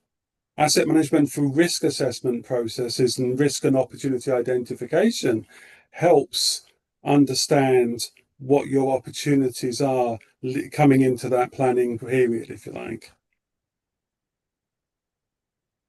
Thank you. Mayor Kelly. Thank you, and through you, I think to Director Colucci, the part of, I believe, what we need to do in this exercise to kind of close it out is come up with some sense of the targeted level of service we expect from each of the assets categories. I don't know if it's done by category or done by asset. And if that's the case, I have to ask how, like, if somebody tells me the roads are adequate, what metrics do I need to have available to me to decide that in fact they should be good, or they might be good, or in other words, it seems so sorry, it seems so subjective to make a call without any kind of basis, 14 potholes per mile, none larger than a Volkswagen. Those kinds of things, if we had those kind of metrics, it would be kind of easy. But in the meantime, if somebody says, do you want your roads to be, adequate or good? How do we know, short of, well, I just don't know how we, with not being experts in that sort of thing, have any idea of whether we're looking at a road that's good, excellent, or subpar. Director Calucci? Through you. So if you go to slide 21, which is the level of service, the transportation roadway assets. So, overall, yes, we're proposing, good for that. But when you look at the list of technical levels, there is a specific category and we set a target performance for that. So like I said before, the first one is number of bridges with load restrictions. So, right now we're at 17%, which is good. So 17% of our bridges have load restrictions, and the goal is to have 0. So that's an improvement. And then if you go, to the next one, that's an OREG one, right? So it's the average bridge condition index. So our current is 73.4 and our goal is to be at 85. So that we'd have the average at 85, which means, as we reconstruct bridges, that'll go up. So the ones that are more roadway specific, the number of paved roads in fair or better conditions. So currently, we're at excellent and we're proposing it to be excellent.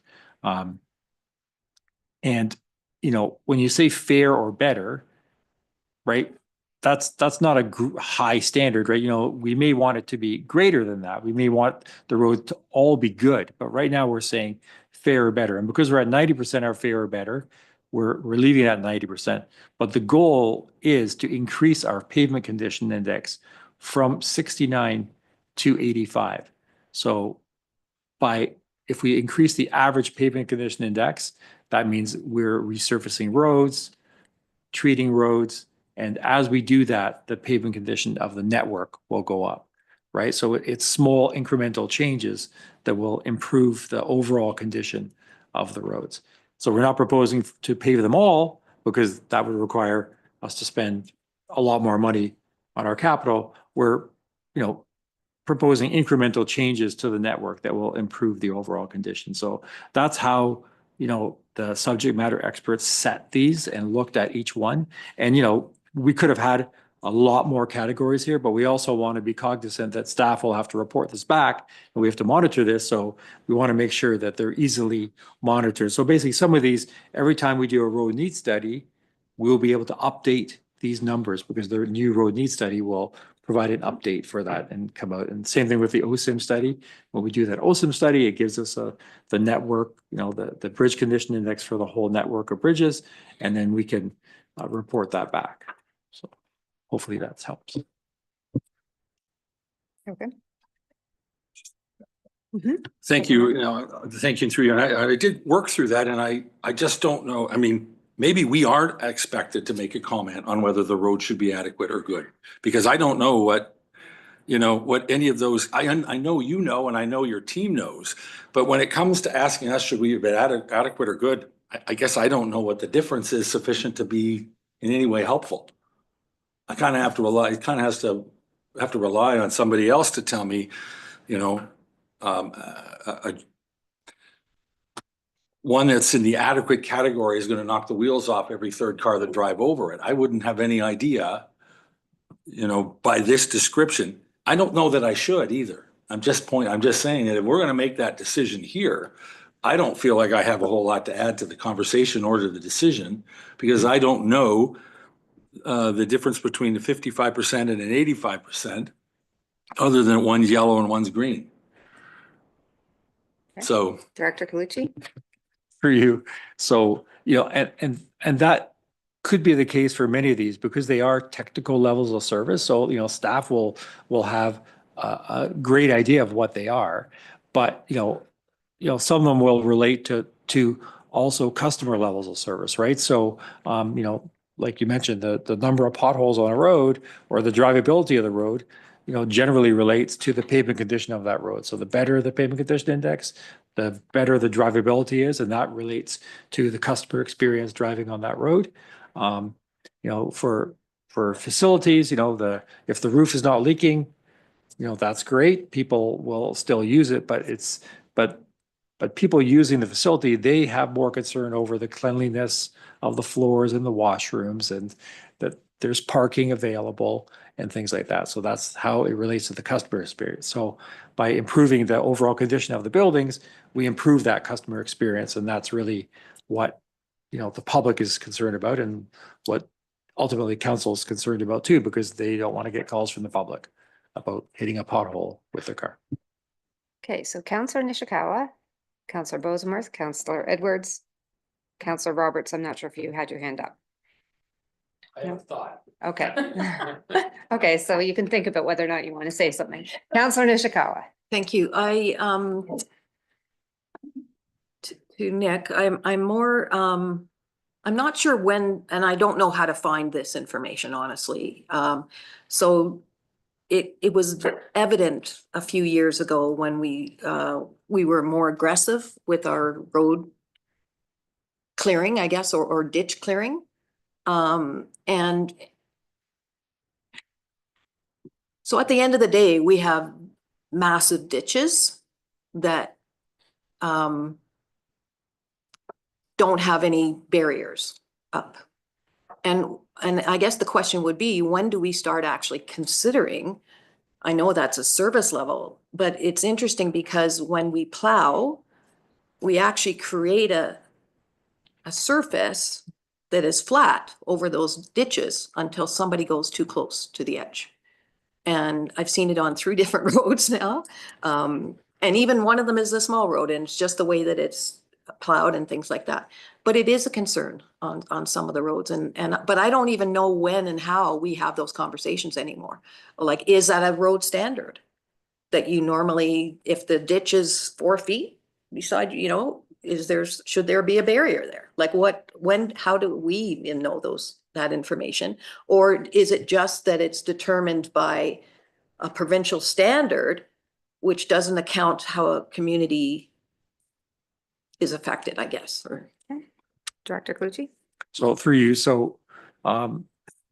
for ditches and for, the how roads are constructed, we do have a standard. We have a municipal standard and a provincial standard that we deal with. So the depth of ditches is a combination of that standard and also looking at the stormwater management of the area, right? So the ditch has to be deep enough to carry the flow to a culvert or to a water body somewhere, right? And as far as the depth of ditches and whether they require a guide rail, that's also a provincial standard. So when we do redesigns of roads, we look at all those things and where culverts or guardrails or deeper ditches are required. We look at all that. So like you mentioned, some of the ditches are filled in because over time, the sand that we apply through our winter operations does fill in the ditch and go on the shoulder. And that's where, higher levels of maintenance of ditches could be required and to improve that situation, right? So that we're always keeping the ditch clear, because having a ditch that's not taking the water away can also affect the condition of the road, because the road gets saturated with water when you can't run the water away from the roadbed. So all those things, but we do look at that through our design process to ensure that, number one, we do have proper drainage, the depth of the ditch is appropriate for the area, and if it's too deep, then we will have guide rails spec'd on those areas. Okay. Just a follow-up, where this comes into effect as well is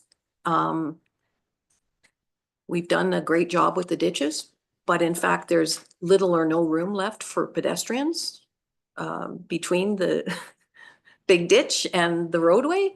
And that's where we've actually had some seniors have some issues as well. And so I'm just, again, I'm always concerned that somebody's level of standard may not suit a community.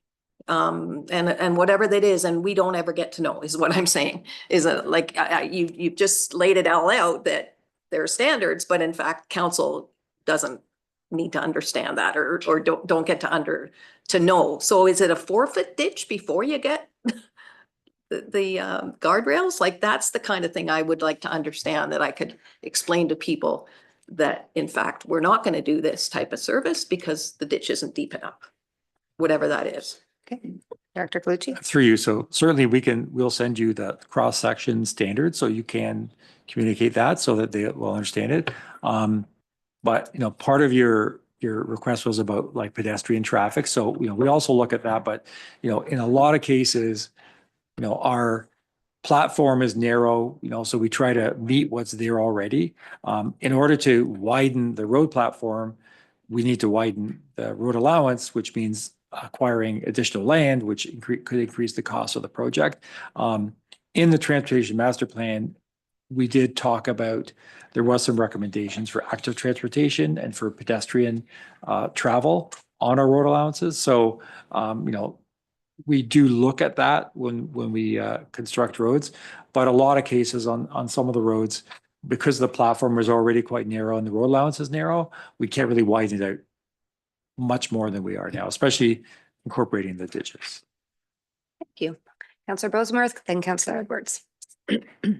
Thank you. And excuse me, and through you, I think to Director Calucci, key performance indicators are the result after you spent the money to maintain your roads or to rebuild your roads. And I was wondering, how does that figure into the target level of service that you set for each one of our various services? And I'll just give a couple examples. You might find that the loans per capita from the library are the same whether you're at good or excellent. But a key performance indicator says it doesn't matter whether you're good or excellent. A road might be, you know, deaths or accidents per 100,000 miles driven on our road. And I guess there's probably a provincial answer to this or a statistical answer. And I wouldn't want to be the council deciding, well, you know, okay, one death every million miles is okay. Certainly wouldn't want to be doing that, but maybe that's a bad example because the standards are probably set for us. But on the example of the library, customer satisfaction or other types of key performance indicators, how did you incorporate that into how did we set our standards, our level of service? Director Calucci? And then I have two specific questions, if that's okay. Okay, so for you, you know, the target level of service is not necessarily a KPI, right? So we haven't looked at that. But, you know, we could set KPIs from these target levels of service once we have established them. But typically, you know, the level of service, you set the level of service first, then you know, monitor that, then you set KPIs afterwards, right? You know, as far as the library, you know, again, Andrew could probably speak to that better, but, you know, he looked at operationally in other library services and to come up with his target levels, right? And, you know, similarly with some of the other ones in operational services and emergency services, they looked at, you know, the community as a whole and other surrounding communities to set their levels, right? Because we don't want to set something that's too far different than what is the standard for the industry. So that's what we looked at. And then, you know, coming up with KPIs at a later date, then that's something that we could do for sure that would measure. But for now, we have a bunch of target performance levels that can be measured based on our normal practices. Okay, and for a couple of technical questions. On the transportation roadway assets, there was a technical level of service measure that I found very curious, and I'd just like an explanation. Thank you.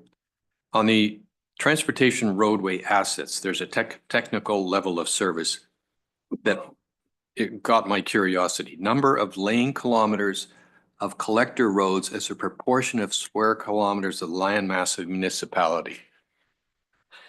What is that? And is our objective to cover as much of the municipality as we want? or is the least amount? And, you know, what's the target there? So through you, well, that's a provincially designated one, like through the legislation. Yeah. So we're not really sure what the reasoning is for asking for that one. You know, whether it's just to compare, you know, because they're gathering this information for all municipalities, so they can sort of get an idea of like density, overall density of roadways in a municipality. I mean, not really sure why the province asking for it, but we calculated it, and we have a number, and the target's the same as our proposed. So, yeah. Fair enough. So we've checked the box. The second question is to the fire chief. I was wondering why you ranked PPE as, I think it was yellow, when it seems to me we have been spending significant amounts of money on respirators and, you know, suits. Chief Morrell? Through you, yes, so there's a couple different parameters in there, but the one that stands out for PPE is that we are on a plan to go from what we currently are, so that is current state, to a better state. And one of the inputs that came at us within the last year or year and a half, with the assistance of the provincial government, I might add, under a grant, has been to go to 2 sets of bunker gear. And that's a part of the cancer prevention initiative. So that's the main gapping that you're seeing there, but we are on a plan to go to a better place. So unfortunately, that's not really reflective. The target, we are going to get to the target for that one. Hope that helps. Yeah, thank you. Councillor Edwards. Yes, thank you very much. I have quite a few questions, actually. Councillor Edwards, can you kindly put your mic just closer, just so Okay, everybody sorry. can hear you? Yeah. I have a few questions. First of all, excellent presentation, but I'm just wondering, you've got the population at 7,600, and yet our signs show 8,000. That summer visitors at 26,000. I've heard other reports going up as far as 35,000, which screws all the numbers up. And that for traveling on roads and everything else like that. That's one thing. Secondly, on page 12, you have that nice pie shape with the percentages of people. Could you also put the number of people under the percentage? And that, because you had, I'm going to get to it, 184, I think it was. Okay.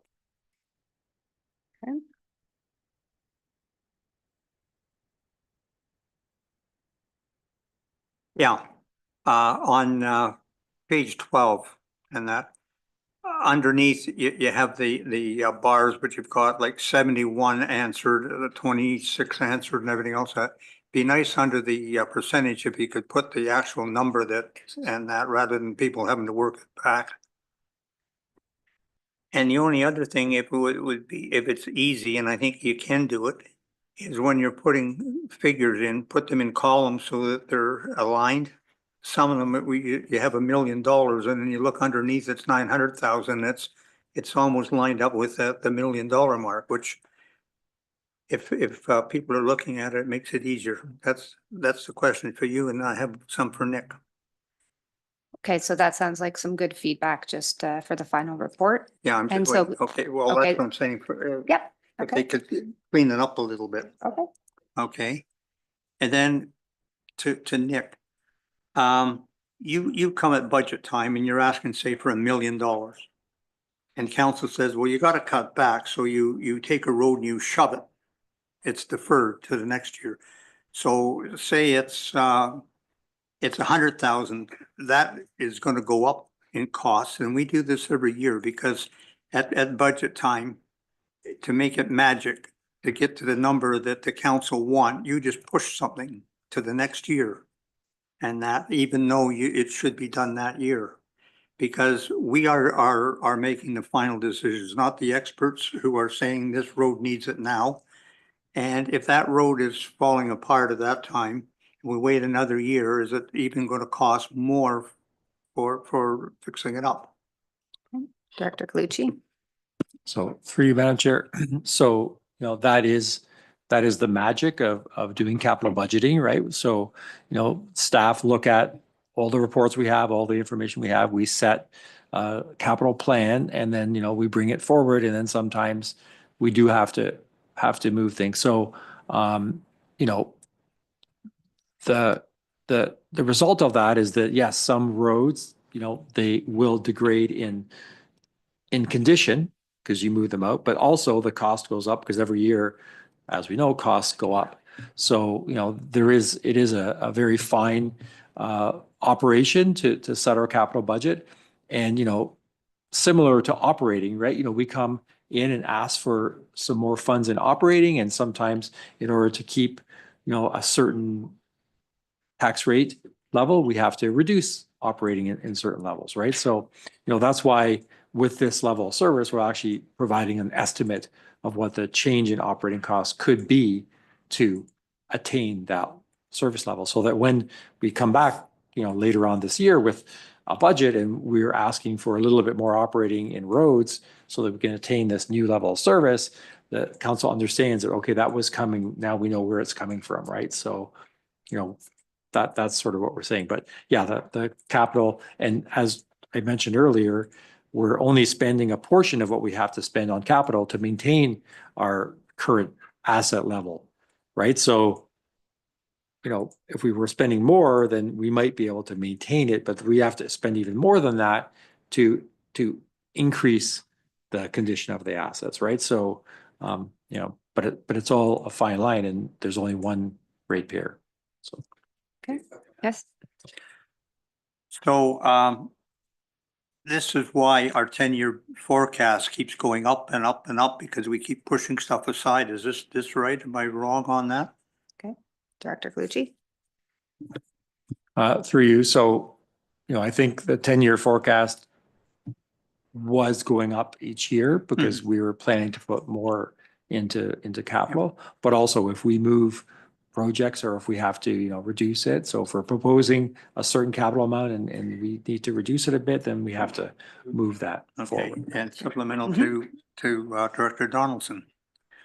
I believe we put $6 million aside, and I think one report said we should be putting about 8.3 aside. Is that right? So we're down quite a bit there. So this just getting worse, and that at some point it's really going to cost us, is it not, rather than incremental increases each year? Or am I wrong? Director Donaldson. So through you, Chair. So I think a report that I brought forward recently indicated that we were not contributing enough to reserves to maintain the current level of spending, which is still not sufficient to prevent further deterioration of our assets. So we need to focus on how much we're contributing and how we're spending that money in order to optimize the work that we're able to do every year. Thank you. Are there any other questions or comments? Okay. First of all, thank you. I have heard today, and I think that CAO Pinky brought this up once or twice and included in the report, is perhaps a slightly different approach or amendment. And that could be to have another report come back to us that included the capital information. I'm just trying to see if there is an amended. So I just wanted to get interest from the committee. The resolution, as I read it, I will read that again, but this report today did not include the capital side of the information. I've heard from quite a few people today that to see the complete package before this would go out to the public, there might be an interest in us seeing the capital side as well. So I think staff in the report have offered that up as an approach we could take moving forward. And so I could amend. So the resolution that I read, I will read it again. Moved by Councillor Edwards, seconded by Councillor McIntyre. Be it resolved that the draft asset levels of service report be received, and that staff be directed to conduct public engagement regarding the draft asset levels of service report attached as Appendix 1 to Report OPS 2025-021, and that staff be directed to analyze and report back on feedback received and present a final assets level of service report at a future General Finance Committee. So that would be sending this out to the public as it is now, and we wouldn't have the opportunity to see the capital information. What we could do, and what staff have included in the report, is that we could come back as this group and prior to public consultation to see the package complete with the capital information. And so I could amend the proposal to include that, and that we would see a complete package, and then it would go out to the public. So I just wanted to get general sense. I did hear that quite a bit throughout this morning, that there was lots of discussion on the need to have better information on the capital side. Well, we don't have any on the capital side. Could I just get a quick straw poll or a quick show of hands? Is there an interest in, before this goes out to the public, this group and body seeing this report with included information on the capital side? Okay. Okay. So I've read this. Oh, okay. CAO Pink, did you? Oh, okay. Don't think we need that. If committee could just give me a moment, I will have an amended resolution to read and we can move forward from there.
Okay, committee, we are now going to amend the motion to say the following, moved by Councillor Edwards, seconded by Councillor McIntyre. Be it resolved that the motion be replaced with the following, and that public consultation not proceed until committee is in receipt of the capital budget, implications of proposed target levels of service, and can review same. And that staff return with capital budget implications of proposed target levels of service to a future general and finance committee meeting. Okay, Councillor Zavitz, Mayor Just a Kelly. question, thank you, through you. How does this affect our hitting the deadline of June? CAO Thank you. Pink. Thank you, through you.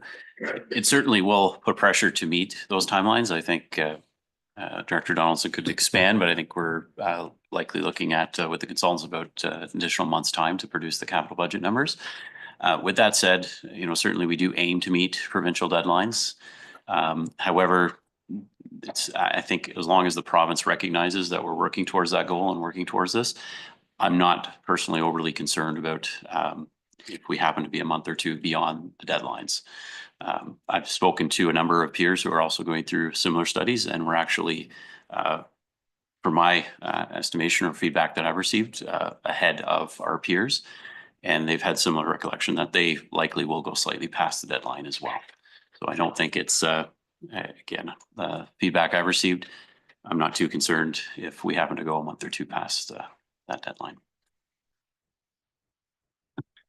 Could, just to Councillor Zavitz's comment, though, could consideration be given by staff if they felt that there was a need to have another special meeting just to review the package as a whole in advance, just to keep to the timeline? Is that a factor or consideration? Thank you. Through you. Certainly we will, depending on as we work through and produce those numbers, we will schedule meetings and next steps as expeditiously as possible to meet those deadlines. And it could very well be another special General Finance Committee meeting at the end of May to review and then go to the community in June. So we're still aiming for that July, August deadline. Okay. Yeah, thank you. Mayor Kelly? Thank you, and through you, I really want to understand what we're doing, because we built this report presumably out of the public consultation that gave us the data and the information we needed to come up with the numbers. So are we now going back and asking if they still stand by the consultation we got the first time, or if we heard it wrong, or what? I'm not exactly sure. Are we statutorily obligated to go back and review the input they already gave us with them for additional public consultation? Bearing in mind that this is not what's driving the how, we're still just trying to resolve the what. What additional information are we looking for other than to validate a study that came together, built upon and based upon public consultation and expert input? Okay, thank you. So I guess that it's the requirement for that next public engagement part of the process. I don't know who, Director Colucci? Sure, through you. So the RFP did include public engagement once the levels of service were set or proposed, just to obtain, feedback on those levels of service. Of course, committee could decide not to proceed with that public consultation and, just proceed to approval of the levels of service the way they are. Okay. Councillor Bosenworth? And then Councillor Kent. I might have put my hand up a little too quickly about supporting this change in the resolution. The study that we have in front of us, I understand, assumes our current capital plan. So I don't know what more information we need, because this assumes the current capital plan. So I don't think I need any more information. And this, what I like about this is it's given us some framework and concepts, and we all thank the provincial government for that. But I'm happy with that as it is, because for me, that's the gain. We've already got the gain. We've got the report, we've got the concept. We don't have all the KPIs in place yet, but we're going to, so that we reassess it as we go along. And it gives us the tools and the thought process to adjust our capital plan, our operating plan with this concept of, do we want a high level, medium level, low, where are we happy and how do we balance, which is what the whole thing was supposed to do for us in the first place. So I'm happy with it as it is. Okay. Just for the rest of the group's understanding, perhaps we could have better clarity as to what we might expect from the capital plan portion included in here. So thank you, Chair. So just to clarify, I think that point, the current capital plan is not structured in such a way to achieve the target performance currently. So we have our 10-year plan. It is based on certain assumptions, but if we continued on our 10-year plan as it is currently approved by 2034, for example, we would not have all of our bridges load restrictions from 17% to 0% in that time. I think that would be correct. So what the intent would be for staff to review the asset management plan, the levels of service here in relation to our current capital, our 10-year capital, which is currently at $128 million over 10 years, and identify how much more cost would we need to layer onto our capital to achieve these levels of service. There is no capital implications in this report anywhere. So we would need to assess, I think to Councillor Kent's point earlier, we'd need to kind of see what the additional capital implications would be to achieve these levels of service. There are numbers here representing operating, but we don't have the full capital picture. Councillor Bosemuth and then Councillor Kent. I'm still not sure I need the information because I think we can deal with that when we're doing the capital plan. We have this framework. We can say, all right, here's the capital plan. How does it affect our service levels? Oh, we're happy with that, even though it's not the target, or we're unhappy with that because we're nowhere near the target. We can do that at the capital plan during the budget, would be my take. Okay, Councillor Kent.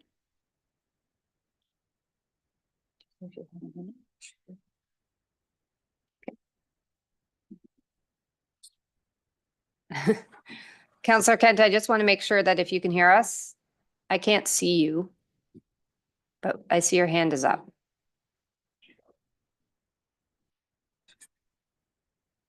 Okay, I'm not seeing Councillor Kent.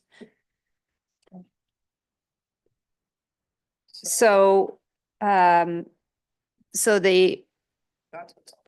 what's on the floor now is we had some discussion about the capital, is that we could ask staff to come back with the capital plan that would have the relevant information for our 10-year capital plan. So that is actually, and that would come back to this body, to Mayor Kelly's comments about the public engagement. Regardless, when it comes back to us, we can make a decision as to whether or not, is that correct? Whether or not we would choose to go down a public path. I'm not sure we need to make that decision necessarily today. Is that right? So just in case, any other questions or comments? Okay.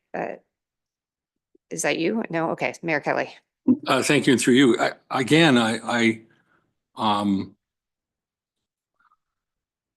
don't want to make this, I don't want to turn this into a career. I mean, we have an obligation to file a document that I think, from my reading and understanding, more than adequately covers the requirements of the legislation.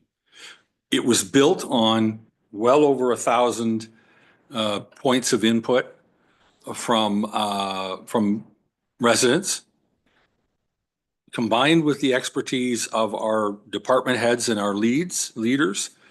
And unless there's something obligating us to take it any further, my choice would be to move on, get it approved at council or whatever the next step is, and start doing the things that we're talking about doing in this plan. Start moving forward with some of the work that needs to get done to achieve these targets. I don't know that putting a capital plan together in 30 days without, a whole lot of engagement is going to give us anything that we won't just want to change later on down the road anyhow. It'll fill in a box. I'm a little concerned that that we're overdoing what we, unless there's an obligation I'm not aware of, that we have to put a meaningful attempt to put a capital plan beside the infrastructure improvements that this is calling out. And I think we're doing more than we're expected to, and we're tying up our resources to get it done instead of moving on and doing it. It's a good question. So are we required to include the capital information? So through your chair, so there is a requirement under the regulation to provide a financing strategy for the proposed levels of service over the next 10 years. The question that the province is asking is, you've set a proposed level of service, how are you going to fund it? And that has to be included in the final asset management plan. Okay, Councillor Rosenworth? Does that mean when we send this to the government, this is a commitment that we've made? Are we committing to capital expenditures and operating expenditures when we send this to the government? Okay. To our consultant, are you able to respond to that?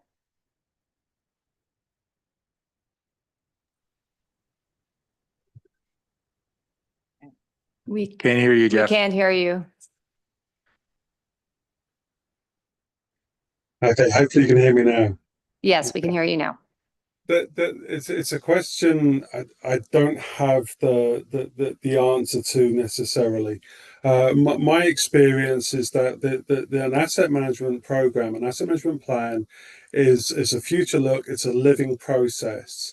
And because it's a living process, things change. And it's the management of change. And I think it's looking that I think what the OREG and the government looks for are means and ways to, best possible data, best possible approaches to sort of foresee what's coming, but full well knowing that nothing is static.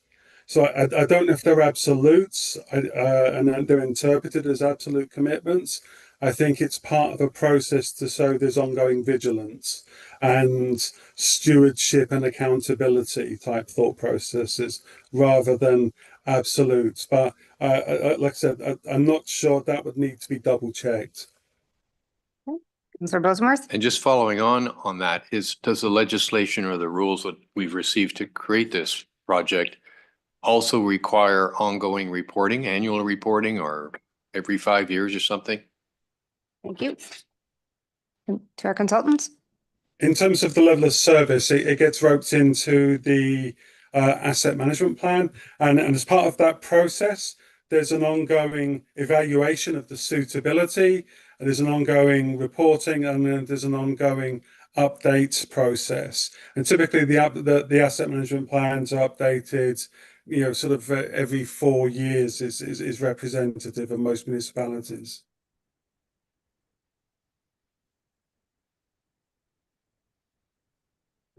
Okay. Okay, I think it would be helpful. I think just to help us understand what the appropriate path forward and what we actually have to do. I keep going back to this map that was also included in our package, but perhaps CAO Pink, you can just help us navigate the next steps here.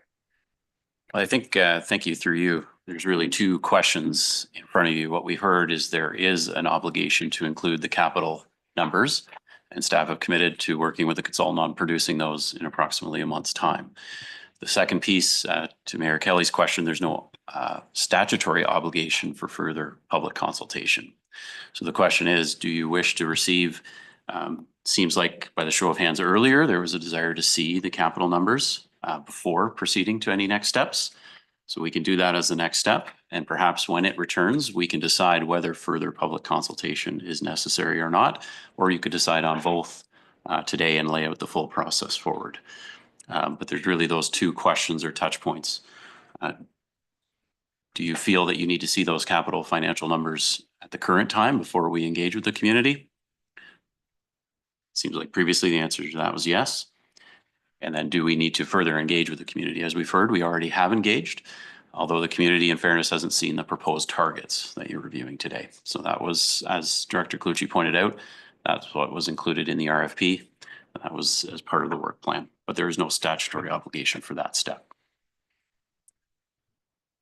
So now I have a couple of things on the table, so I'm going to try and figure my way through this one, with your support, please. So let's start with the first question, which is to do with the capital part of the program. Regardless, it does need to be included in this package that then gets sent to the province and will become the basis of the finance strategy. That is the next part in this asset management plan, correct? So in order to finalize our asset management plan, this is information or data that needs to be collected and gathered and put together. So I just want confirmation on that. That's correct, yeah. Okay, so regardless, we need to go through that part of the process. So I guess the question is, do we want to remain that we would like to see that as this body first? And then we could postpone the discussion about sending it out to the public. Maybe that's a decision we can all make when we see that completed package. Mayor Kelly. Thank you. Through you, just a point of clarification, though, if we do, I'm going to take Director Donaldson's word on this. I mean, we have to file something, but I don't think we should kid ourselves into thinking that we've solved our capital problem, because this only speaks to current assets. It doesn't speak to what might happen next in terms of additional new assets or fewer spun off assets, or whatever you want to call it. So we're going to be right back at the table doing a capital plan again, as soon as we figure out beyond what we have today, what do we need, to add to it. So assuming that we're simply looking at bridging that gap, I don't remember where it is or what it is, this capital plan will be limited to just what do we need to do with today's existing infrastructure to bring it to the standard we prescribe for it. Is that right? I think so. And I think just to help, I tend to be visual, and I'm just going to ask staff if we could put up the map, the road map that the staff have included in the package today. I believe it's appendix 2.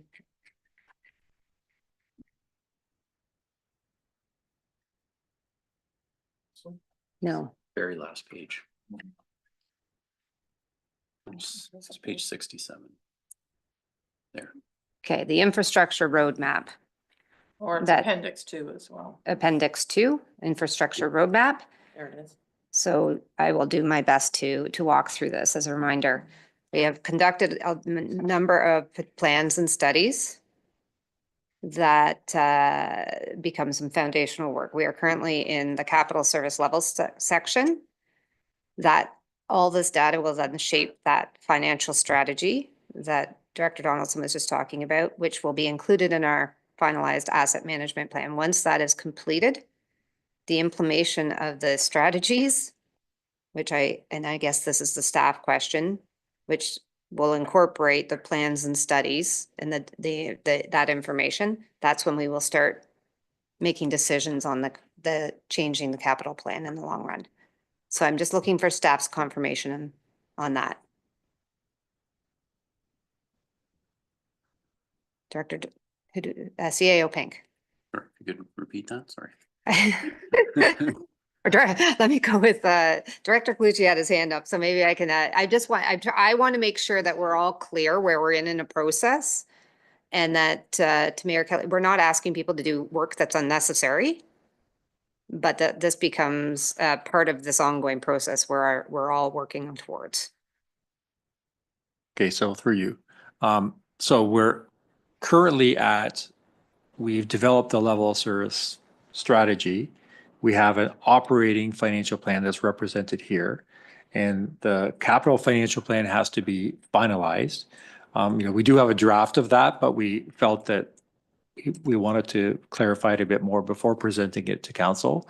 And then, of course, once the level of service targets and the financial plan is completed, then we have to update the current asset management plan. So the idea would be we would incorporate this report into the asset management plan as an appendix, and then present that back to council as the final asset management plan. And then once that's approved by council, that gets posted to the province, and they So. Send it to the- their email address. Right, so that finalized asset management plan that we see here is what would be, according to report, be given to the province in August. That would be the target or goal currently, is that correct? That's correct. Okay, so then I see Mayor Kelly has his hand up and he seems wants to speak, so Mayor Kelly. Excuse me, it's through, thank you and through you. Sorry, it went away, but I had no idea we were also going to do the asset or the capital finance plan for all of those other things, the arena feasibility study, the transportation master plan. I can't even read it from here. There's so many of them. Fire station, something, something. I thought we were simply confined that this filing simply related to the existing infrastructure and that and that would satisfy the obligations of this filing, and then it would roll into and become part of, and some of which would be taken back out again, because when we start working through all of those other plans, i.e. adding to the infrastructure and the service level beyond the scope of what this study contemplated, we'll be doing our own capital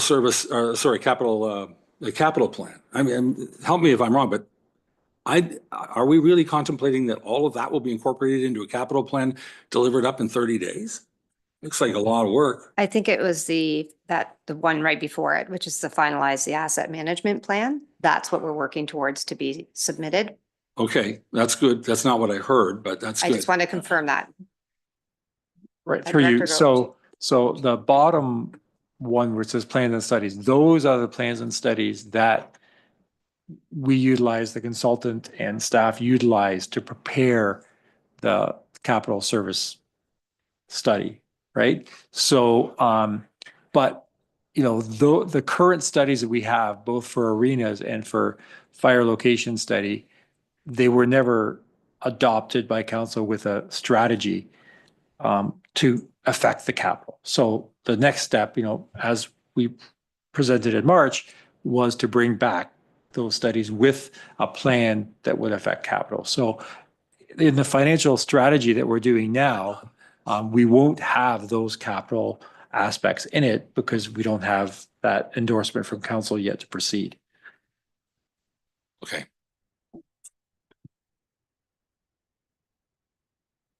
But one of the steps before we submit this is a financing strategy. And we've had no discussion on, or very, very little finance discussions on, it says reserves and debt financing. Certainly debt financing is going to be a brand new topic for this Okay. group, and we're not going to get through that in 30 days would be my guess. Okay, so Director help. Donaldson?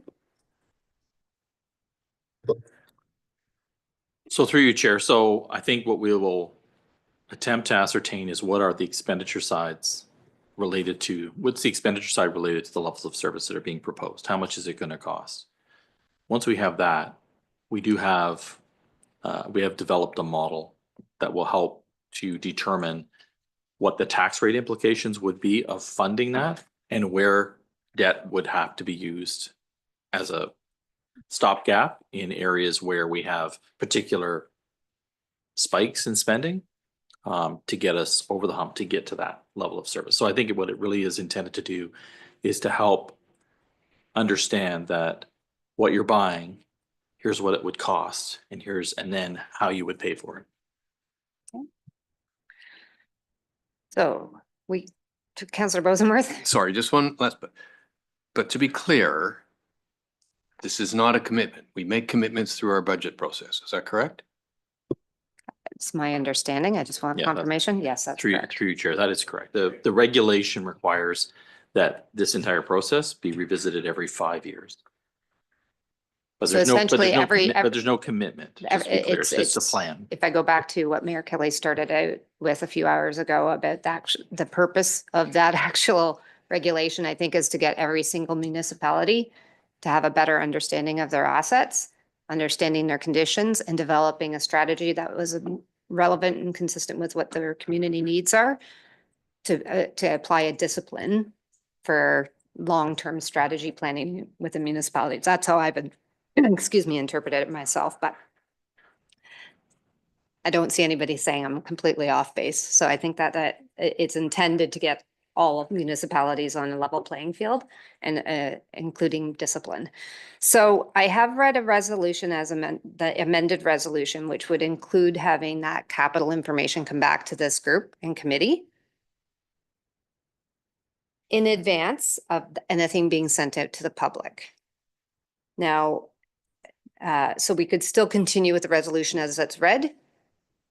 This would come back to our group. We would have another opportunity to discuss it, have the relevant capital information, and we could make a decision at that point as to whether or not we felt we needed to send it out to the public or not. I believe. I just want confirmation on I that. agree with You're satisfied with that as well? Okay, so let me read that, just because I know there's been a lot on this. Let me once again read the resolution as amended. Moved by Councillor Edwards, seconded by Councillor McIntyre. Be it resolved that the motion be replaced with the following: that public consultation not proceed until committee is in receipt of the capital budget implications of proposed target levels of service and can review same. And that staff return with capital budget implications of proposed target levels of service to a future general finance committee meeting. Okay. Any last comments? I will call the question. All in favor? Okay, that carries. Thank you very much. Yeah, I'll print that. And now I have to, You to accept the main motion. I have to ask, we need that we accept the main motion as amended. All those in favor? Okay, I hear something happening over there. Would you like to make a comment? No? Okay. I'll print this out. Thank you. And I think that is the conclusion of today's meeting. Is that correct? Yeah. Oh, yes. Just as I wait for the last resolution, I do want to thank our consultants for participating today and helping to guide us through this regulation that clearly is playing itself out across the province of Ontario. Thank you very much for helping to guide us and working with staff, and to staff who clearly have put a tremendous amount of their own time and expertise into a new process as well. Thank you very much for all of your work. We look forward to the next meeting when we can see a complete package and hopefully get this box checked and moved on. So with that said, I will read my final resolution. Moved by Councillor Kent, seconded by Councillor Burry. Be it resolved that this meeting adjourn at 12:02 p.m. And the next regular meeting of the General Finance Committee will be held on Wednesday, May 14th, 2025 at 9 a.m. or at the call of the chair electronically from the Council Chambers Municipal Office in Port Carling, Ontario. All those in favor? Thank you. That carries. We will see everybody back here at 1 for a planning meeting. Thank you. 2 minutes.